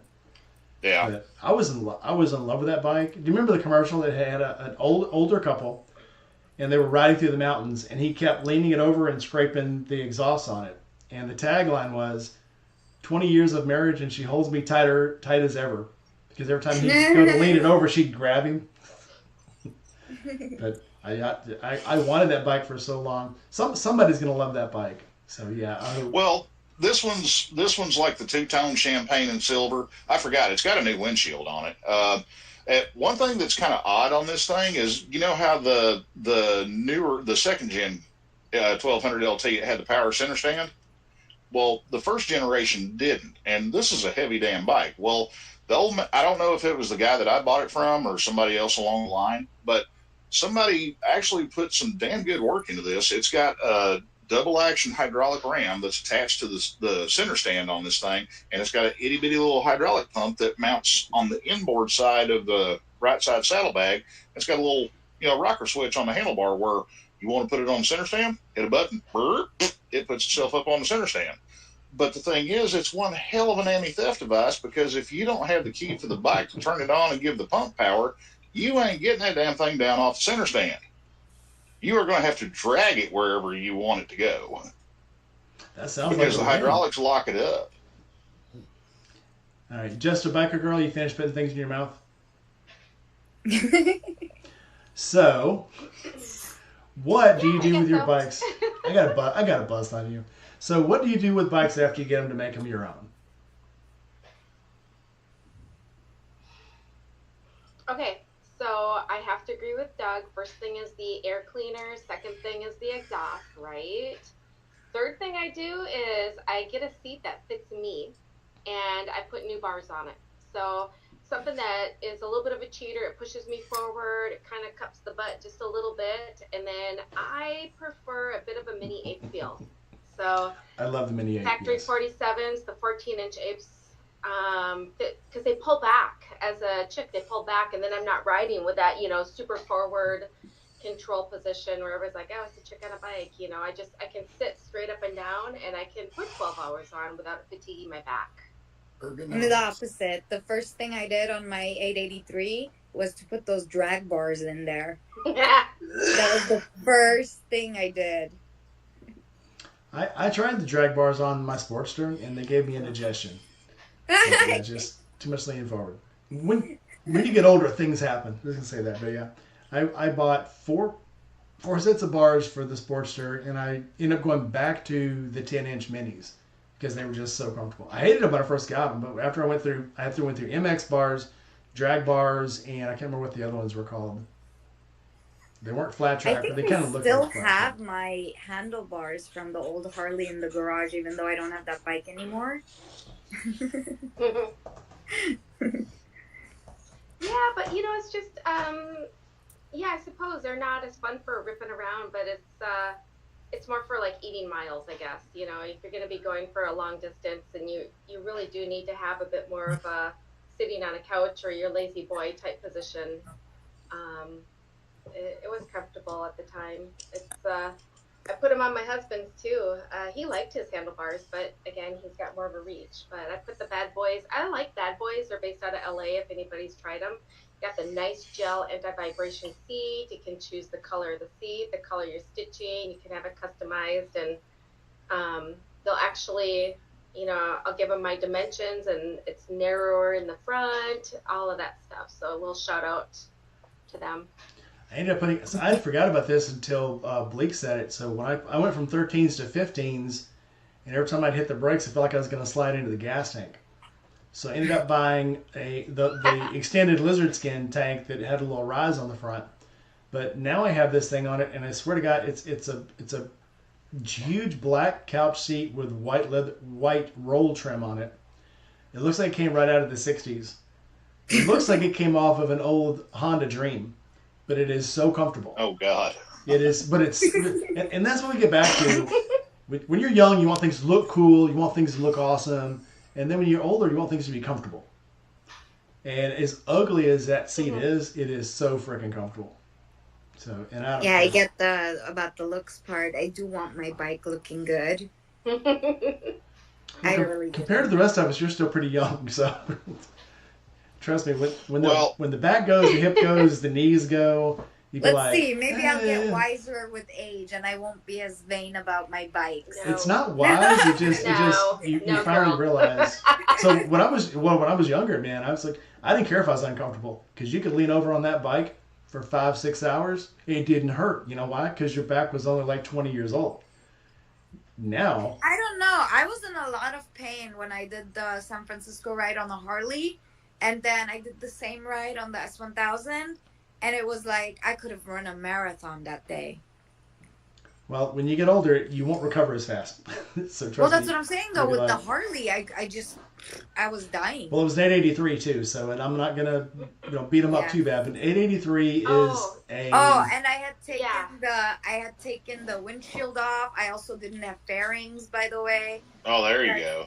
I had crashed, and then I was like, okay, I'm gonna take it off, and then I'm like, oh, you know what? It looks kind of cool like this. I'm just gonna leave the fairings off. Yeah, you had a bike that was built for bar hopping, not There's for no aerodynamics like whatsoever on that bike. Yeah, running through the Dust Bowl, you'll just get beat up out there if you don't have I was getting beat up by the cold. I was getting beat up by the wind. There was so much wind, and trucks, and it's nuts. But the 883 is fun for ripping on. I personally, I used to ride the shit out of it, and I would ride it 3 hours one way to work when I was commuting. But no, my back can't do that anymore. So I need something that has a little bit more give. I need the Lazy Boy recliner. And I remember that when I was riding it, and I was telling my dad, God, it's beating me up. And he's like, oh, get yourself a Road King. And I took his Road King up for a ride, and it's like, oh my God, this is kind of nice, you know? Those are badass. Yeah. It was, right? And that was the first time someone told me, that's an old man's bike. And the guy who told me that was like 70 with a cane. And he's like, that's an old man's bike. I was like, well, I guess I identify as an old man. And from that, it was the Ultra Limited. And from the Ultra Limited, it was, the Road Glide. And it just kind of went from there. You ain't ever going to hear me hating on an old man bike. It's more of an old man bike than the Road King is. The Road Glide is like, you don't even have to know how to ride. All you need to do is balance, and the bike will do the riding for you. Hey, newsflash, I ride the Road Glide's daddy. Oh, no. Yeah, that Tour Glide, Easy there. my Tour Glide's an 88, and that thing is stone stock the way it was delivered in 88. And I got to tell you, the seat on that thing is on par comfort level for me with that damn Mustang touring saddle that I've got on my Roadstar. And I gotta see it, Joe. You're in the garage right now, right? That's not your living room, right? No. You got The road. it? I would love Yeah, to well, see yeah, it's it. out. It's parked out front. I mean, actually, if you That's a want, I mean, TV room. I've done a couple of videos with it, on my channel. Go check them out. But Send me a link. Destiny is a time capsule bike, and it's got the original seat, original everything, and literally the stock seat from 1988 on that thing is just as comfortable as that damn Mustang seat that's on my Roadstar, and that before Mustang discontinued them, that was $1,000 retail price seat on that Roadstar. I just got lucky; it was on the bike whenever I bought it, and I mean, I did a trip up to North Carolina, back in June to go up to, for my grandson's birthday party. And, I had no problems with my ass hurting. I mean, I had some other things that was bothering me, but, that was a 1,500-mile run and it didn't bother me in the least. The Tour Glide, the only gripe that I've got about that thing right now is the front end is so damn soft it feels like it's full of mashed potatoes.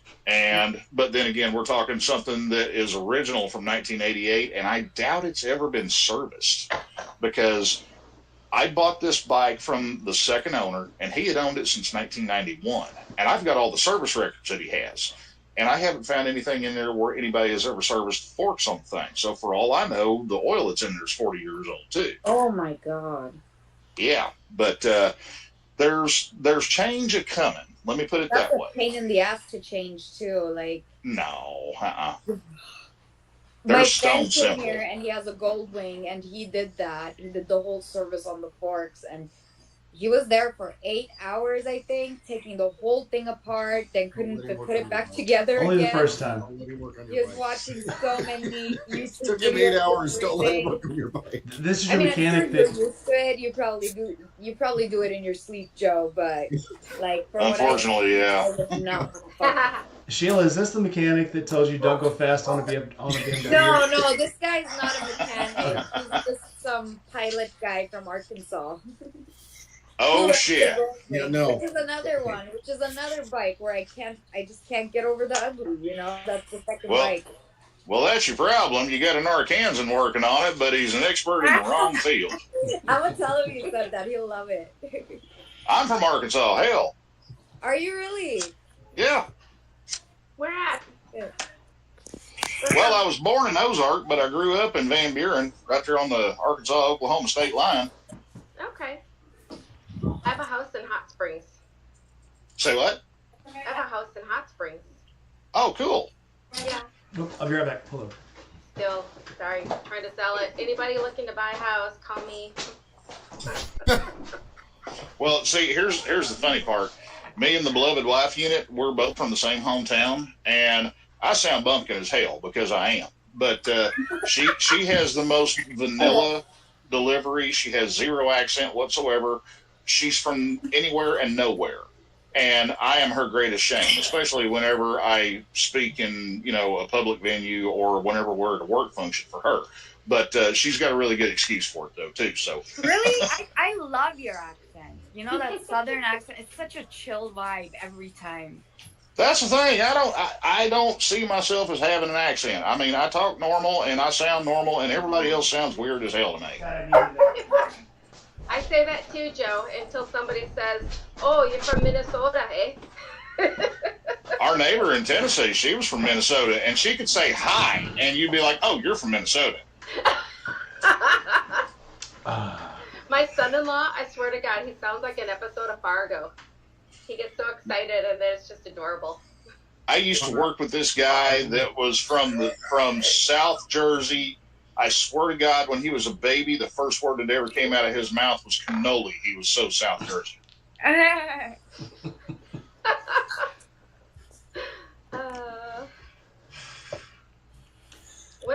Shit. I lost our topic. I totally lost our We topic. were talking about. That's normal. Okay, so we'll come back to me now. So obviously, the first thing I always do to any bike is get a sheepskin seat for it. But the Street Glide was so comfortable that I took it off because it was wet and I didn't put it back on, and it was actually madly comfortable without it. So I'll put it back on because it's cold out. I don't want to freeze my ass off getting back on the bike. But Usually, first thing I'll get is it's got to have a fairing on it. So, somebody your 883, the best thing I ever put on the Sportster was that Crador fairing.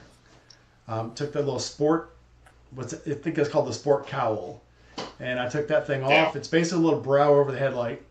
Took that off, put a Crador fairing on it, and the ride was immensely better almost immediately. It helped not only with the handling, but with the wind, with the buffeting, everything. And it's not a very big shield. It's small. It's only probably 14 inches wide. The shield is probably 10 inches tall. And just that little bit broke it up enough to it's so much more comfortable ride. And I love when people will tell you, and people will say to this day, if you got a shield on it, you're a puss, man. If you're not in the wind, you suck. Well, those guys aren't riding 500-600 miles a day. And yeah. Because the wind will beat you to death, especially in the Midwest. Most of these guys are also the type that take their bike into a shop to have them check their chain. You know what? When Cali has crazy winds too in some places. When we were on the way to Sequoia, my husband, me, and a friend of ours, there was an area in I forgot the city starts with a V. It's right by Sequoia. And we were literally riding at a 45-degree angle. Yes. And I was like, holy shit, is it me? And then I looked at my husband and I look at my friend behind me and it's like, they're the same way. And I'm like, holy fucking shit. That was hilarious. There's when you're going up 63 from Memphis up to Jonesboro, there's this little town called Taranza. And it's through rice fields and cornfields. And the wind will be blowing and you'll be like this. You go into the overpass, all of a sudden your bike's like this. And then as soon as you get to the other side of the overpass, it flips back this way. Because the wind makes a circle under there and it kicks you around. Yeah. But that is probably, the Arkansas rice fields are probably the worst wind I've ever had to ride a motorcycle in. Even worse than Oklahoma. That's crazy. But yeah, we have Crowley's Ridge here and it makes the wind do crazy things. The only thing I hate is when the wind hits you from every fucking direction and you're just like this in your helmet, and then your neck just hurts so much after the ride. That's the one thing I hate. If it's just coming from one direction and I gotta push against it, okay, that's fine. But like when it's coming from fucking everywhere, I hate it so much. And that's when I started going to the gym, I got this thing and it looks like kind of like a helmet. You put weights on it. Or what you can do, you can get those stretchy strings and you can tie it to like a pole and just keep going like this. Make your neck strong.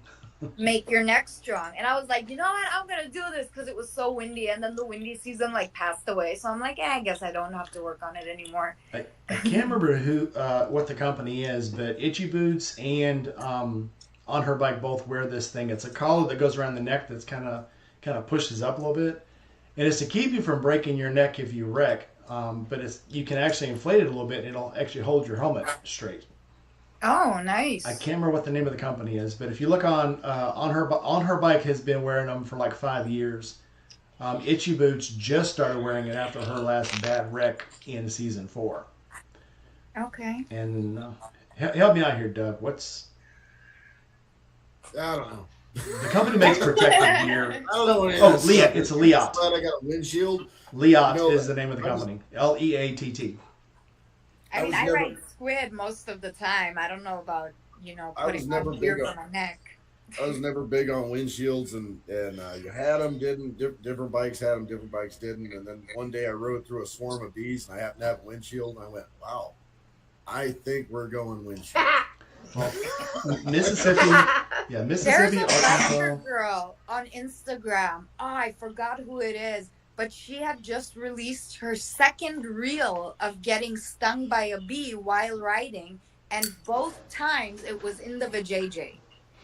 Oh no! How do you get? No. Okay. Yeah. I have so many questions. What the hell was she wearing? Well, she was just wearing jeans, just regular jeans. Was she one of the holy jean riders? I have no idea, but she got stung twice, and both times it was in the vajayjay. I remember seeing a video like 2 years back, and then I saw another one, and literally the caption of the video is "not again." Of all the things, I don't know what to happened catch. to her, but I got stung riding and my tongue swelled out of my mouth, so I can't even imagine what she had to go Oh through. my god. Wow. I had a carpenter. I rode through a swarm of carpenter bees one time when I was a kid, and I had an open face helmet on, and I didn't have a windshield.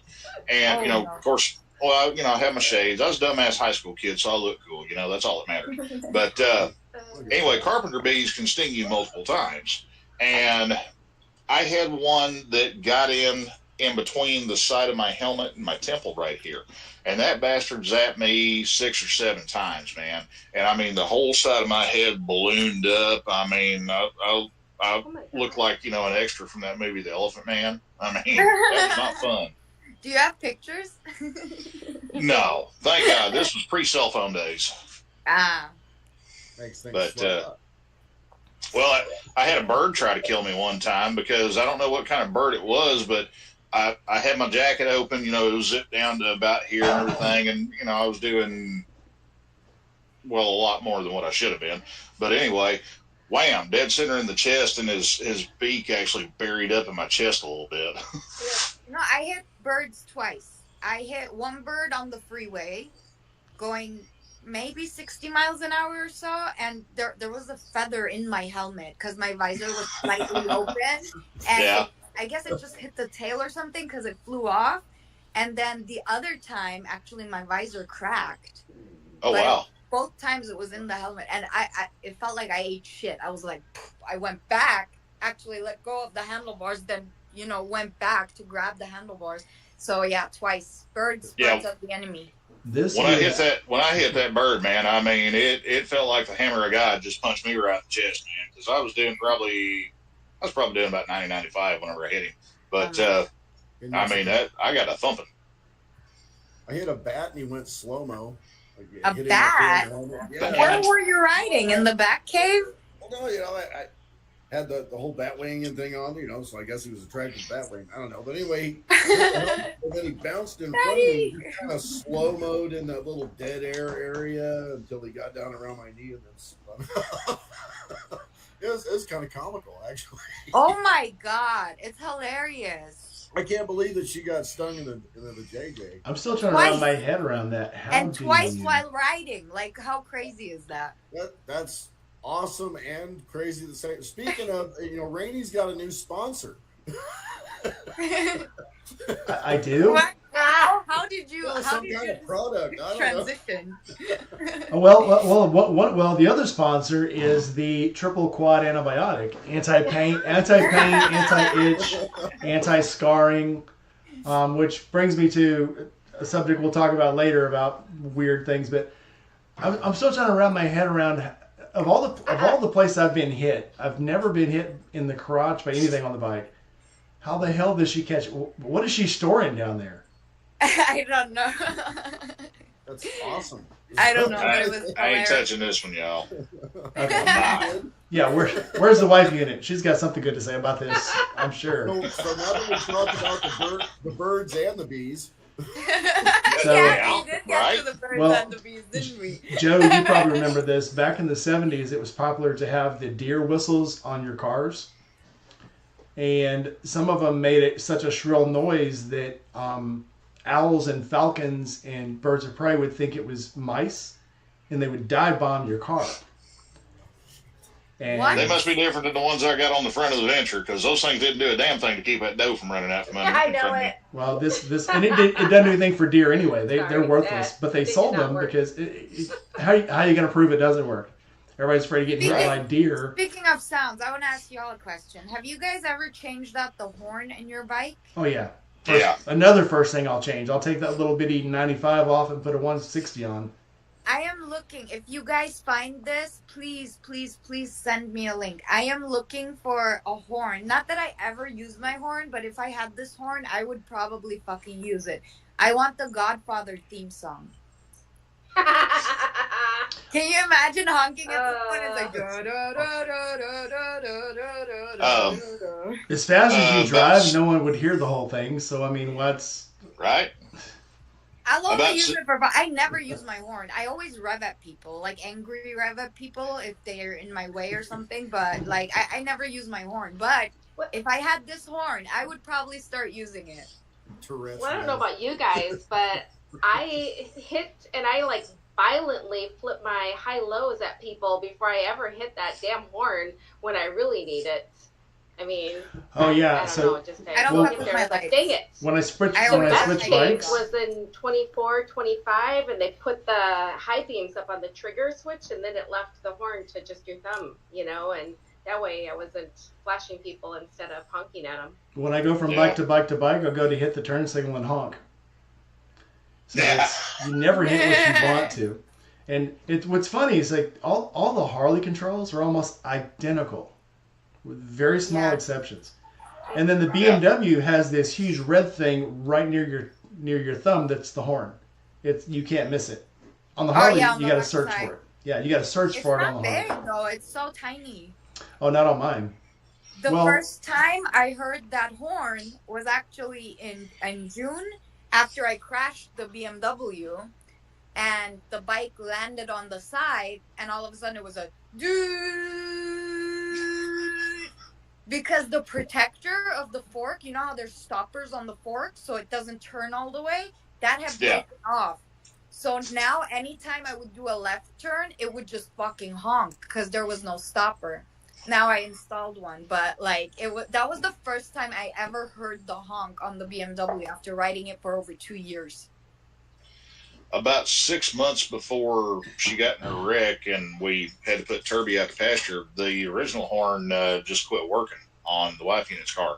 So I did what any sane person would do. I went to Harbor Freight and I bought her a Uga horn, and that thing was amazing. What's It was horn? You know, like the old Uga. Oh no! Shut up! Yeah. Really? Yeah. Oh, that's Well, awesome. The stock horn on her car from day one, it sounded like meep meep, excuse me, please don't do that. And whenever it died, it sounded like somebody had like a Furby and they were putting it into a wood chipper. I mean, it sounded awful, but it was very quiet. So anything was an improvement. The Rainy, I told K16. you about the La Cucaracha one, right? My friend had a La Cucaracha one. I've heard that more than once. Yeah, in a car, and he was so mad at one point, and he wanted to honk the horn, and he forgot about his horn, and then he's like mad, and he's like honking, and it's like da da da da da da da da da da da. Hardly bad. The I do not K16. recommend that horn to anybody. Yeah, the K16 had a dual horn and it was stupid loud. And when I honk it, it sounds like a semi. And when I honked at people, they'd look around for a truck because it can't be coming That's from this awesome. little bitty motorcycle. I say little bitty, it's 900 pounds, but they move. When you honk that thing at them, they move, and then they start looking for a semi because they think they're going to die. If you want a horn, people are going to hear. Like I said, what the Sportster had, I think it couldn't have been more than 85 decibels, man. I could spit louder than that thing could honk. And I put Actually, the I high put the output 180 horn in. that Harley offers, that thing is actually really good, man. The Sportster ain't got it for sure. Well, no, I'm talking the high output that they offer Yeah. through, the accessory line. The aftermarket. It fits under the stock. Oh, well, no, I mean, it fits under the stock cowbell and all that stuff. But, dude, that thing's actually pretty freaking loud. But I think in Cali, the law is actually you can't be above 90 decibels, I think. Cali's In California. Seriously. Seriously, I know it's ridiculous, but that's like the law technically. Not that anybody ever fucking complies with that because people change out their exhausts and shit, but Well, 90 decibels is like the max that is allowed here technically. back in the 90s, California outlawed earplugs on motorcycles. What? That's Yes. insane. Is Yes. that why there's so many deaf old riders? Probably. I remember. So back when Ari Henning was still the swag boy for Motorcyclist magazine, it was a big thing. And if you know who Ari Henning is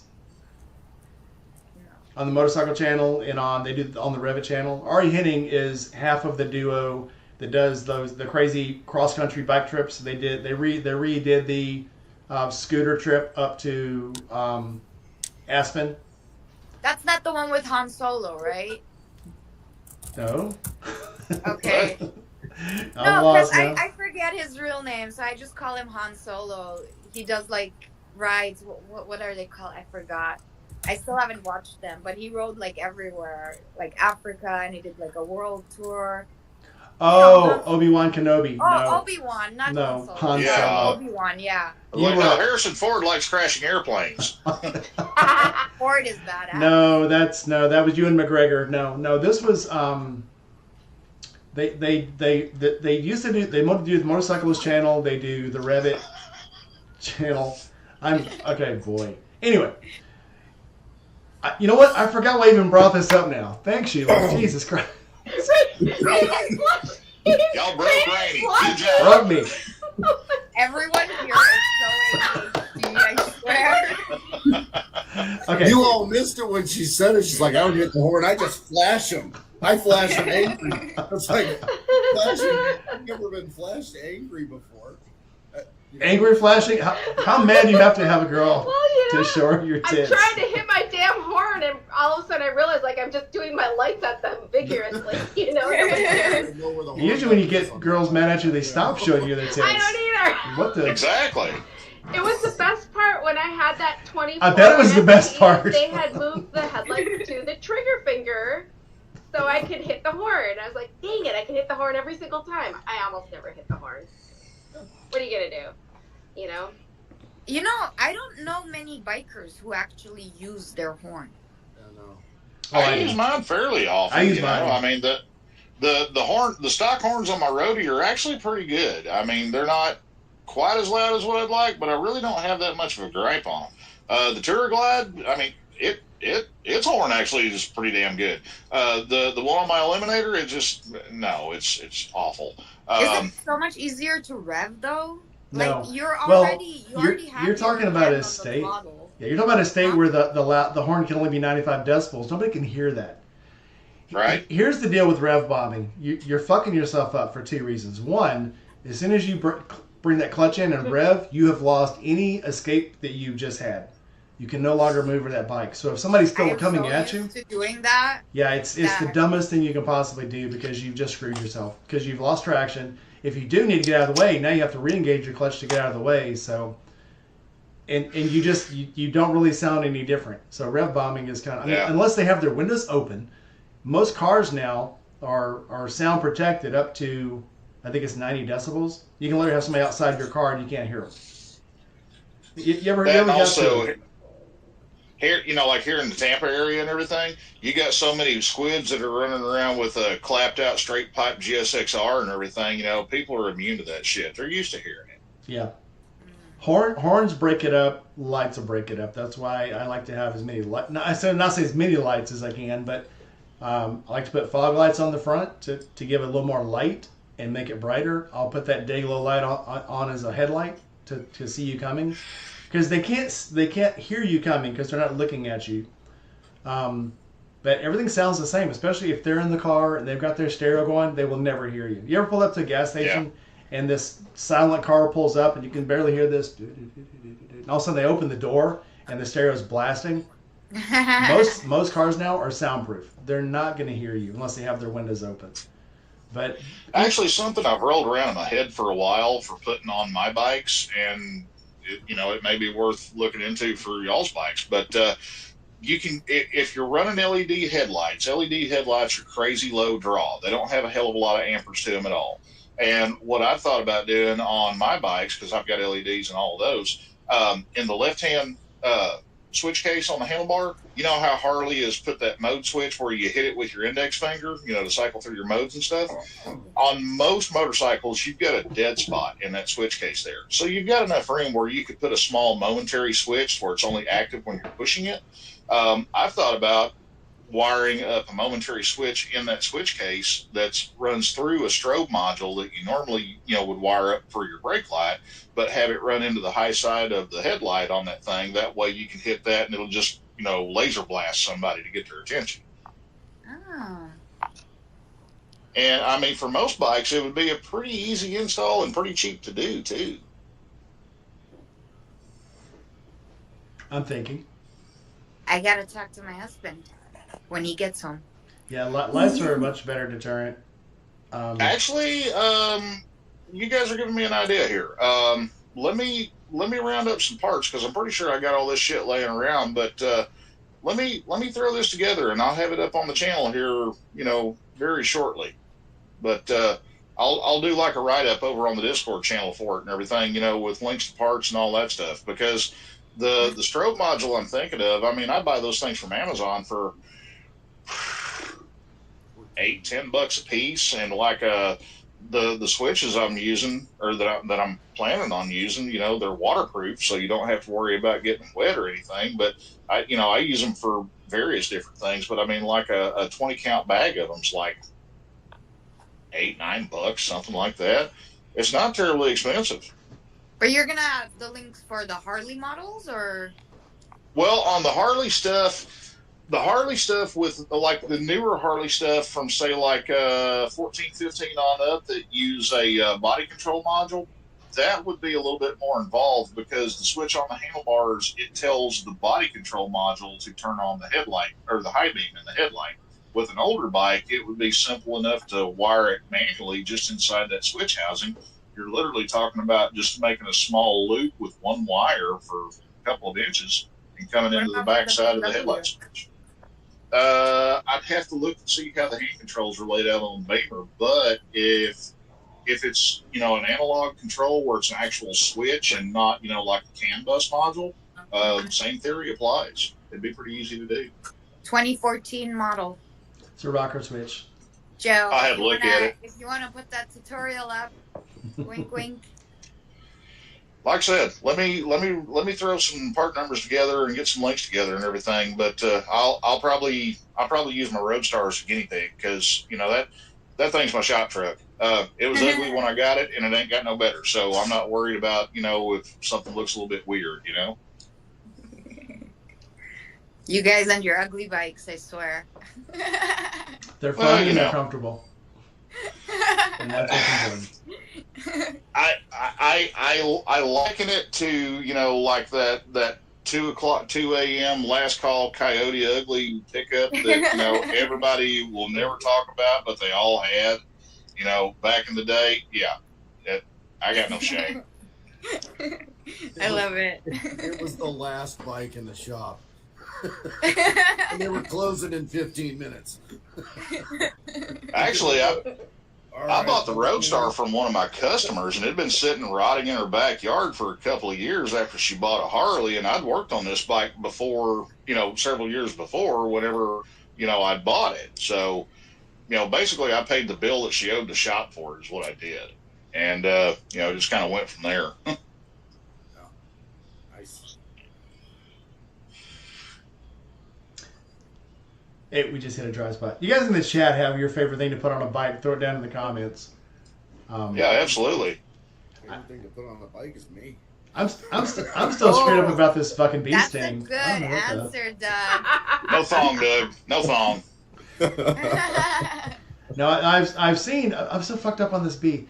So I've seen girls all the time, and I've interviewed one. It's, for some reason, why did ripped jeans become the cool thing to wear on bikes as a girl? It's so cool. What are you talking about? So dangerous. Yep. Have you ever seen the human crayon? dangerous. I think it's Alpine Stars that does the human crayon video. Well, I've crashed with yoga pants, so ripped jeans have a little bit more protection than that. No, actually not. Who was on here was saying that they How ripped, though? How ripped are you talking? we're talking one of them. Literally, there was no from like basically below the pockets. The pockets were hanging out of the hole, and the rip was all the way down. So we're talking a rip probably 12 inches long, 6 inches wide. Okay, yeah, She no, would look like her tan has to look like a spotted cow.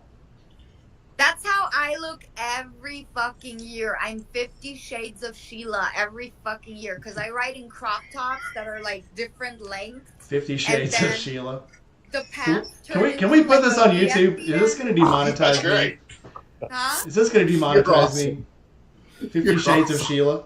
50 Shades of Sheila every fucking year, and then it takes forever for the tan line to even out, and by the time it's evened out, I'm already summer weather again, and I'm getting started on the next 50 Shades. That's how my farmer's tan is. By the time my hands are the same color as my arms, spring's back. I'm just lucky that way. I don't know. I look at me, and when I was younger, like I said, but my first true street bike, Honda 454, I rode it with tennis shoes, cut off jeans, no shirt, and aviator sunglasses. You know, like One good when wreck, I and I changed when my I mind. first started riding, I was like, oh, I'm gonna wear all the gear and everything. Spent $1,200 on a fucking Dainese jacket. You know, got everything, and oh my god, it made me not want to ride. And then slowly, I just started peeling all the stuff away. You know, and then once you don't feel like you're in a full body cast while riding, like riding becomes so enjoyable. And I Gotta be didn't wear practical, yeah. gloves for the longest time because of that. And then finally, like a couple of years ago, my husband got me these flimsy. They are such good gloves. They're by Saints of Speed, and they had like donuts on them and sprinkles on the inside. So I'm like, oh, these are kind of cute. Okay, I'll ride with these. But he was like, how the fuck are you riding on the freeway with shit flying at you with no gloves? You know? And I'm like, I don't know. I just do it. Around here, it's even in Memphis itself, you still got a lot of farm communities. You're looking at gravel, sand, cottonseed. Cottonseed is probably I would say cottonseed is probably worse than catching bees and stuff, because when those trucks, cottonseeds are really small. Joe knows what I'm talking about, and they're also pointed. So the first time one actually hit me in the hand, I thought something had stung me because it was actually sticking out of my freaking knuckle. So they're sharp. They're almost like briars. Oh, and then you have the briars. You have so much crap that blows around here. And then you got the insects, June bugs. Aphids are probably June bugs don't play, man. Those things are armor plated and they whack the shit out of you. And I was riding between Jonesboro And they love and hitting you there. McCrory. Yeah, between Jonesboro and McCrory, they've got all rice fields, and these little aphids are about the size of a grain of sand, something like maybe the size of a piece of rice. And they hit you. Not only do they hit you, but the front part of them's hard, the back part of them are squishy. So they hit you like a BB, but then to add insult to injury, they also shit all over you. So face shields, gloves, you've got to have the protection here. Again, you don't have to wear the snowsuit, but you've got to be practical enough to protect your eyes, your hands, your feet, and anything that's sticking out into the wind. And protecting eyes, you know what? It's so funny. I have a story about that because I used to ride with glasses and I used to have my visors up. And then one day I was heading home from my boyfriend's, who is now my husband's house, to my house. And I did a shoulder check and my glasses went whoosh. And all of a sudden, I could not see anymore. I don't know how the fuck I parked the bike because I didn't know where the freeway ended and where the road began. And I called my husband and I'm like, hey, can I ask you for a favor? And he's like, what's up? And I'm like, could you come on the freeway and guide me home? You know, so I just follow you so I at least have a focal point of where to go. And he's like, what the fuck is the matter with you? You don't have any glasses, like any spare glasses in your backpack? And then I remembered I do have a pair of spare glasses, but they were sunglasses. They were prescription sunglasses. And it was the middle of the night, and my visors were a dark blue. So I got these glasses, these sunglasses, and then I got my dark blue visors, and it's the middle of night. It's like, it was not much better. 1905 Flyer talking about the Montana grasshoppers. My wife caught a grasshopper on her helmet. It looked like somebody had hawked up a loogie and just spit on her. It went all over the front of her helmet. And so Joe, it was right outside of Bald Knob. Boom! Yeah. Headshot. And so it was that part. What's that between Bald Knob and Grape Lake? Splatter. And it's a huge farming community. So man, it's been a while. I don't remember. But it was. So we're on the Sabre, and all of a sudden I feel this tapping on my shoulder, and I turn around, and there's this green clear smear all over her helmet, and she's like. We had to stop, and I had to scrape her helmet off on the side of the road in the grass because she was like, "Oh, it was pretty bad." Good time. Down here, we've got the Rasta hoppers, and occasionally, if you're out in a rural area, you know, especially during like spring and summertime, you'll get clobbered with one of those things. A Rasta hopper is like a big big grasshopper, but they're colored up with like orange and red and yellows on them and everything. Basically, they look like a Rastafarian, so they're a Jamaican grasshopper. Yeah, but I mean, dude, if you catch one of those things in the helmet, man, you're going to know it because you swear somebody threw a golf ball at you. But when I was living, when I was still in Arkansas and Oklahoma and everything, doing bike work up there, probably a solid half of the bikes that we would see come into the shop, for fork seals being leaking and everything, it was because of June bugs, because people wouldn't clean their forks and everything, and they splattered on the fork legs. Well, the hulls from those things, their carapace, when it breaks, it is literally like a razor. I mean, I've had them cut through a shop rag and slice my fingertips whenever I was wiping that shit off of a fork before. It's crazy. I mean, they'll cut a fork seal like nothing. It's gonna sound weird, but I just discovered something today actually that works really good on forks for bugs. Doug was today years old. Hold on this one. The stainless steel spray that you buy for if you're cleaning your refrigerator, bougie. Weeks, wipe that on them. Oh my God, everything just came right off when I came back. Yeah, glided right off. Yeah. Easiest stuff in the world. Nice hack. Good to know. I mean, we don't really get that many bugs. I mean, it's for me on my helmet, it's mainly just like May bugs, but they only live a day anyway. So they spend their day just, fucking up my helmet. It was an accident, because it is a gray ghost. So I figured. the best thing not about living in Texas anymore was the love bugs. They would get on there so thick you literally could scrape them off with an ice scraper. And the last couple of seasons, we've been fortunate enough where we've not seen hardly any love bugs here in our part of St. Pete. But 5-6 years ago, something like that, I was down in Sarasota for a job interview with post office, and I pull into where I'm supposed to do this job interview, and I look down the street, and it's kind of like looking at an old TV when it's starting to fuzz out. Everything gets kind of pixelated and grainy, and I mean, it's just this massive swarm of nothing but love bugs. I mean, it was insane. I had to walk about 2 blocks from where I parked my truck to where I was doing this interview at, this postal service center. And I was walking down the sidewalk like this to keep them from flying up my nose. They were so thick. That's insane. They were bad in Texas, and I forgot how bad they were till we had to go back one time, and I was like, holy shit. Because we used to I have to head out. Sorry to interrupt. I have to head out. I have company here. That's Sheila, right. Thanks for coming in. You're welcome anytime. Matters. Good meeting you. I haven't ever had a chance to hang out with you before. Well, we'll get more. I'll be back for sure. Thanks for coming in. Maker girl. Bye. Bye. Yeah. Yeah. I don't miss. We used to call them telephone bugs in Texas because they would get on telephone poles, cover the whole thing. Yeah. Because I mean, it looks like the telephone pole is alive and vibrating. Creosote of all things draws them in, and that's how toxic they are.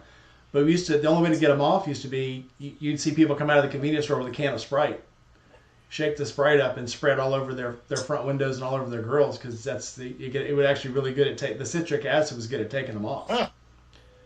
But never heard of that. Yeah.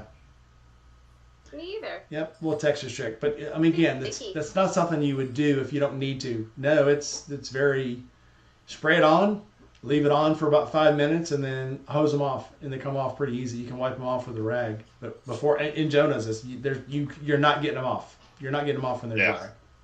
Yeah, they are concreted in place. But I can get the visual image of that in my head. You pull up at some 7-Eleven, one of the locals is out there pouring a 2-liter bottle of Sprite into the windshield washer on his old truck, But yeah, man. I mean, the Rasta hoppers. If you're out in the boonies down here, the Rasta hoppers, they will rock your shit if you catch one in the head. Yeah, thanks. Well, that, and we've got the everybody calls them water bug or whatever. It's giant damn cockroach is what it is. Yeah, palmetto bug. The palmettos. Yeah, palmetto bugs. Occasionally we'll get one here in the garage and everything, and my idiot dog, he'll play with it because he thinks it's his friend. My dog is fairly low IQ. What kind of dog? Hold on. Huh? What kind of dog is it? Oh, he's a basset hound.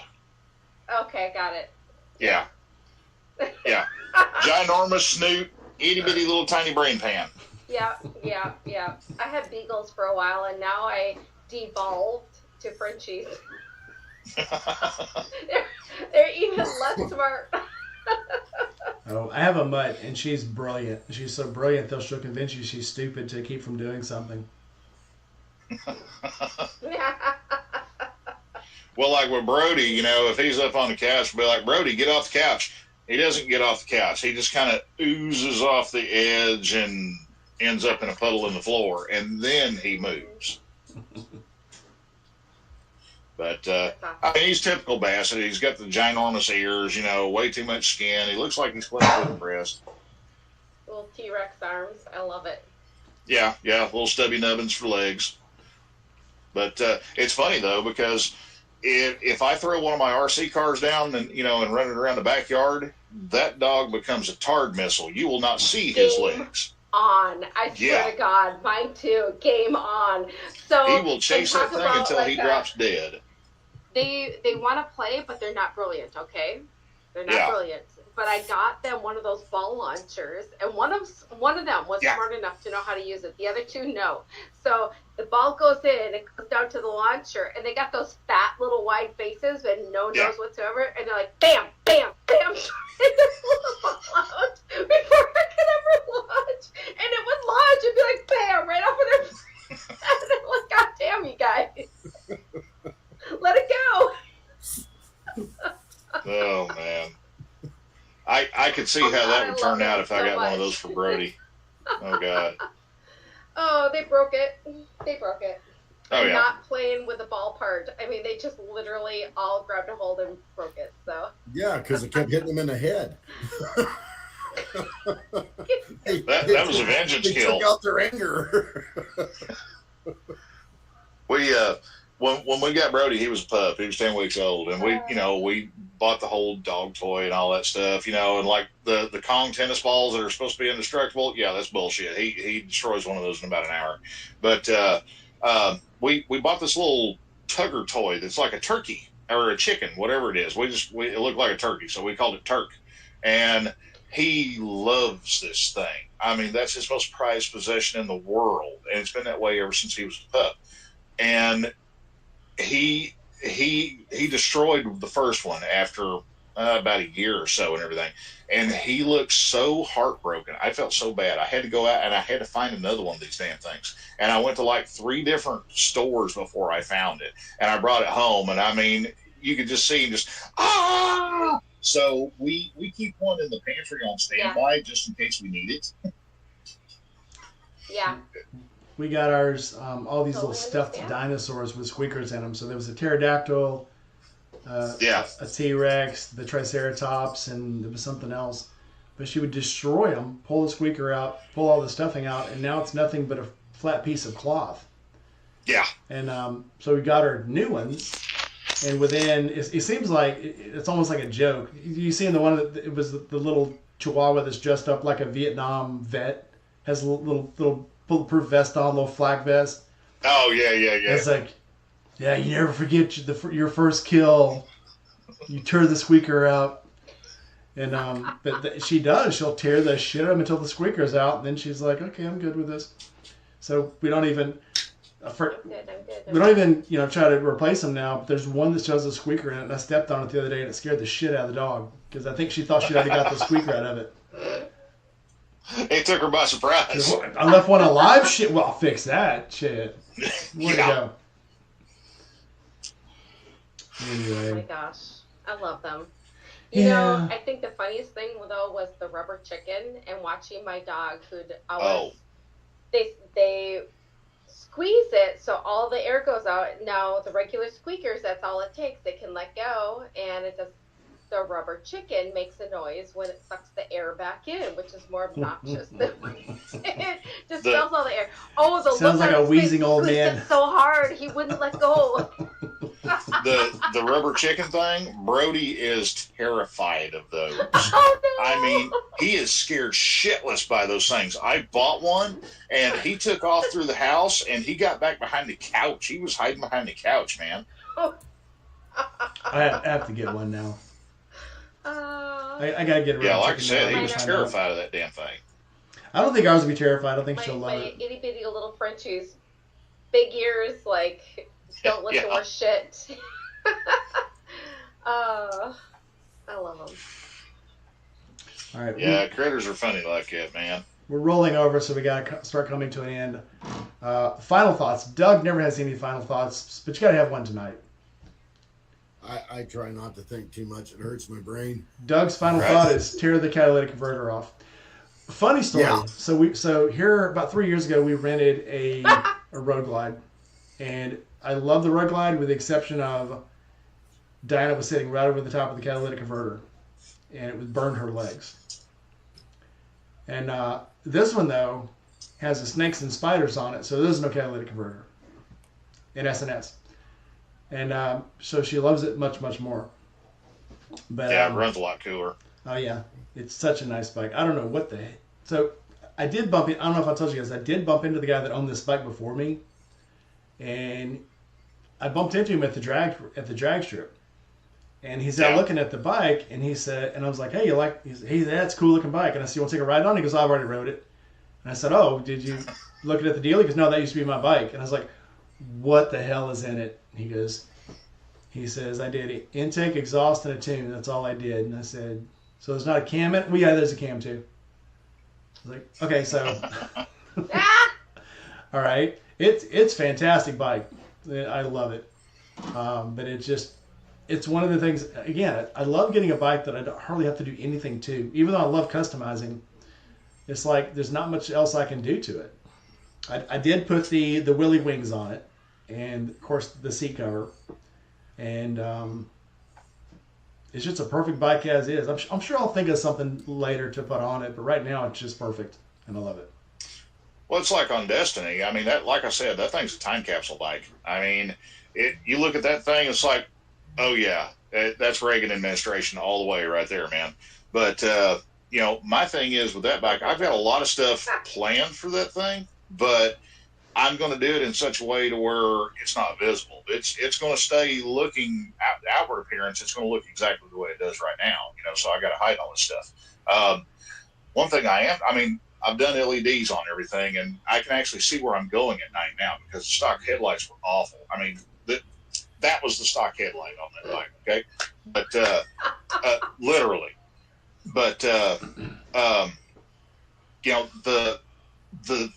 the biggest thing is suspension, and also it's getting some motor work. Actually, in the grand scheme of things, it's going to be getting a lot of motor work because let's be real here. This is an 80s model Evo, okay? My Roadstar will run away and hide from this thing, and my Roadie's got like 135,000 miles on it now. But the trick is everything's got to look original. That's my goal. But like the CB and everything, I'm taking all that crap out because nobody uses CB anymore. I got lucky and I found a pair of new old stock fairing pocket doors that were sitting on a shelf in a Harley dealership that I bought for a song, because the way the CB goes in there, you've got to cut a big ass square hole about yay big in the left hand fairing pocket. Well, the CB's coming out, so I need a new lid. But the CB's coming out, the intercom's coming out. I'm not going to do anything with the radio. The radio works in it. I'm going to put some new speakers in it because they're blown. They're just basically dry rotted to nothing because of how old they are. But I'm not doing any kind of radio shit or anything like that because I've got, we've got headsets, we got music in our headsets and stuff. But it's going to be basically a sleeper. It's not like I'm trying to make a hot rod out of it, but I don't want to take away from the way that it looks now because everything is just period correct on it. I know. I'm sorry. I'm nerd moment. I'm rambling. No. There's one thing. If anybody knows where to find these, the little pockets that go on the engine guards. The only ones I can find are like $400 a set, and I've looked even on eBay, and even the eBay ones you're looking at $250 a set. Now wait a minute. Are you talking like the lower leg shields? Yeah. Dude, you can get the repops for those things off of Amazon for like 140, 150 bucks. Yeah, just check around on Marketplace. Like, I actually gave mine. I took my lower fairings off and gave them to the dealership. I was like, "Do you guys want these?" They're like, "Eh." Well, what kind of bike you got? So yeah, you can get those. Just check around. Yeah. I don't know the difference between the Street Glide and the Road Glide. They're very different. Almost the ones on the Street Glide almost look like, if they're off the bike, they look like little bullets. They look like ammo, like artillery shells. Yeah. These I'm looking for, basically they're just like almost flat in the front, and they have a pocket on the back side with like the snap-on leather square cover. That's the ones I'm looking for. Yeah. Oh, gotcha. Yeah. Okay. We'll see all the aftermarket stuff that you Marketplace. She's got a good point. Look around on Marketplace, because the thing is, everybody takes all the stock ones off so they can put the ones that have speaker pods in them, because everybody's got to have an Amber than jukebox. That's the only ones I can find are the ones with speaker pods, and I definitely don't want speakers. Next time I go up to Webster, I'll keep an eye out, man, because usually there's a lot of that stuff up there. Webster Swap Meet, it's motorcycle only. They do it at the Webster Fairgrounds. It's the first weekend of every month.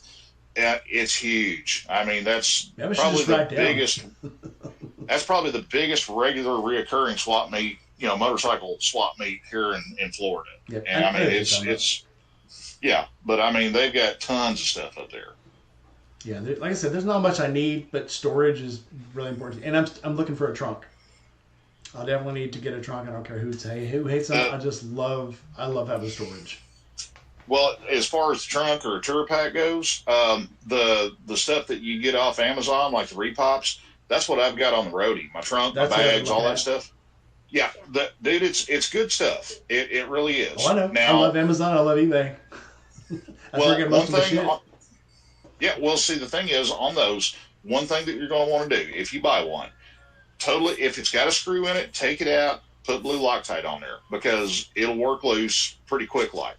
Also, the hinges and the latch on the tour packs, the originals, they're really, really soft pot metal. So vibration will shake them around and it'll loosen them up, in a year or so. But again, getting them off Amazon, you can buy like the latch and the hinge set for $40, something like that. Those are a lot better quality, and they hold up great, and they're a direct replacement. I'm still looking. I mean, I've got till spring to decide, because spring I'm going to start taking trips again, but I definitely want to get that. Yeah. Christian Biker's talking about an H4 bulb, which reminds me of my 77 BMW, where the low beam was a 10 watt, basically was a freaking turn signal bulb, and then the high beam was a big 50 watt H4. So I drive with a high beam bulb because the low beam wouldn't even light up the front of the bike, much less the road. Yeah, well, the stock headlights on the Tour Glide, they're a sealed beam bulb. Well, there's two of them, and they're the same sealed beam bulbs that they put in Sportsters at the time. And like on any sealed beam, bulb, not even a halogen bulb, as they age, they get dimmer. So by the time I got this thing, wow. That's why I was scrambling trying to get some headlights in this thing. Sorry for the seasickness, guys. I had to move my phone because it was getting like screaming ass hot sitting propped up on my laptop. But two of us were in the Navy. We're used to it. I adapt quickly. Oh no! Wait a minute. The girl from California left. Never mind. Well, the other girl's still here. The other one's still there. Oh yeah, I forgot. You're still in California. Yeah, but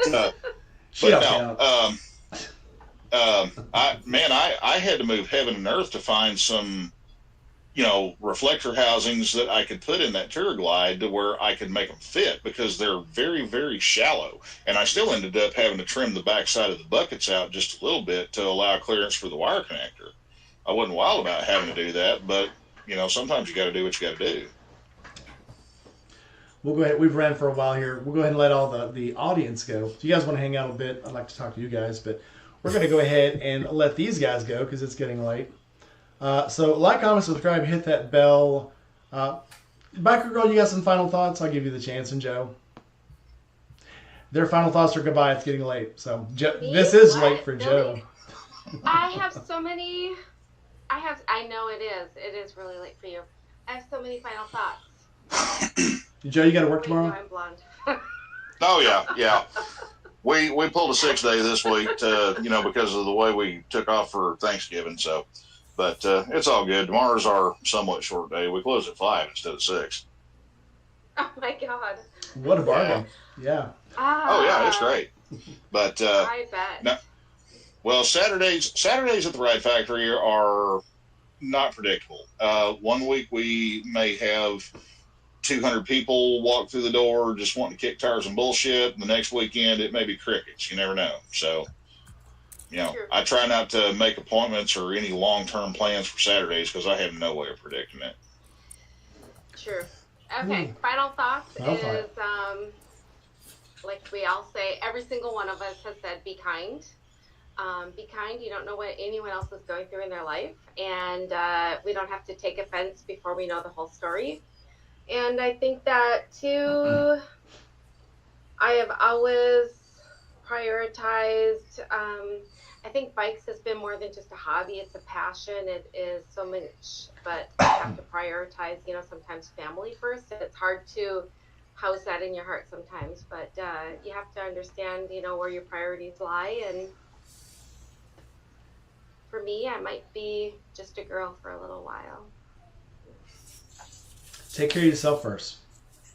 Yeah, all good. I totally respect that. I mean, final thoughts from me. Well, let's see here. Don't eat yellow snow. That's kind of a given. I mean, the thing is, To some people it is. Oh, shit. that's a public service announcement, okay? Some people don't know that. Winter's coming. Yeah, well, maybe in other parts of the world, not down here. The biggest risk we have down here is getting hit in the head by a falling iguana.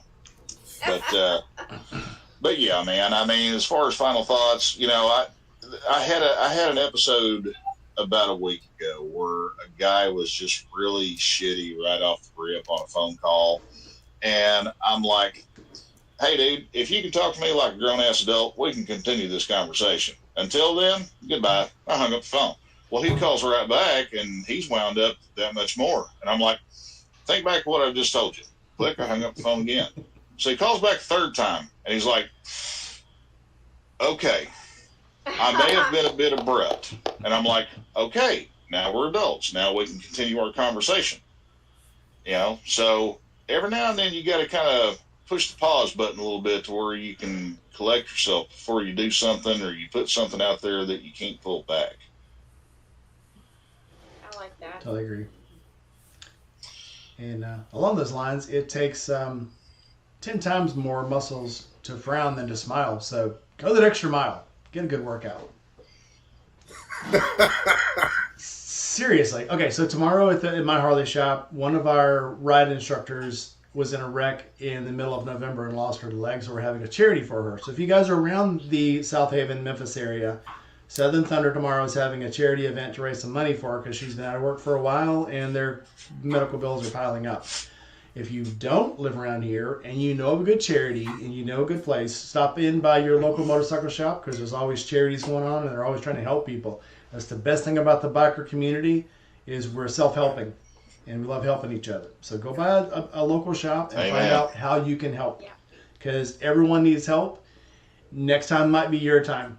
This time may just be your time to help somebody else. And next time might be you that everyone's helping out. So never turn your back on those people. They need help. I want to add something really quick to that. That's a good tip. Yeah, when you get hurt, you're in the hospital for a while and you get those medical bills up. The first stop that you need to do on the way out of the hospital is stop at the cashier's cage and ask them for a federal financial assistance form.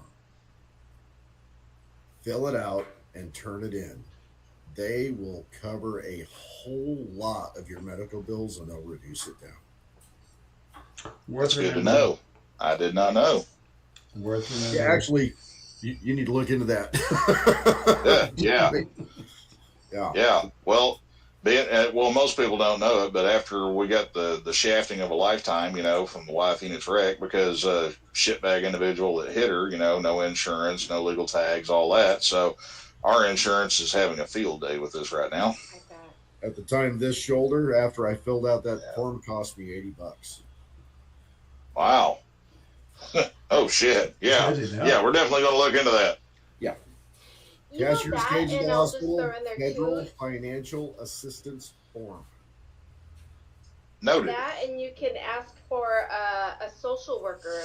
The hospitals have to provide you a social worker on their dime.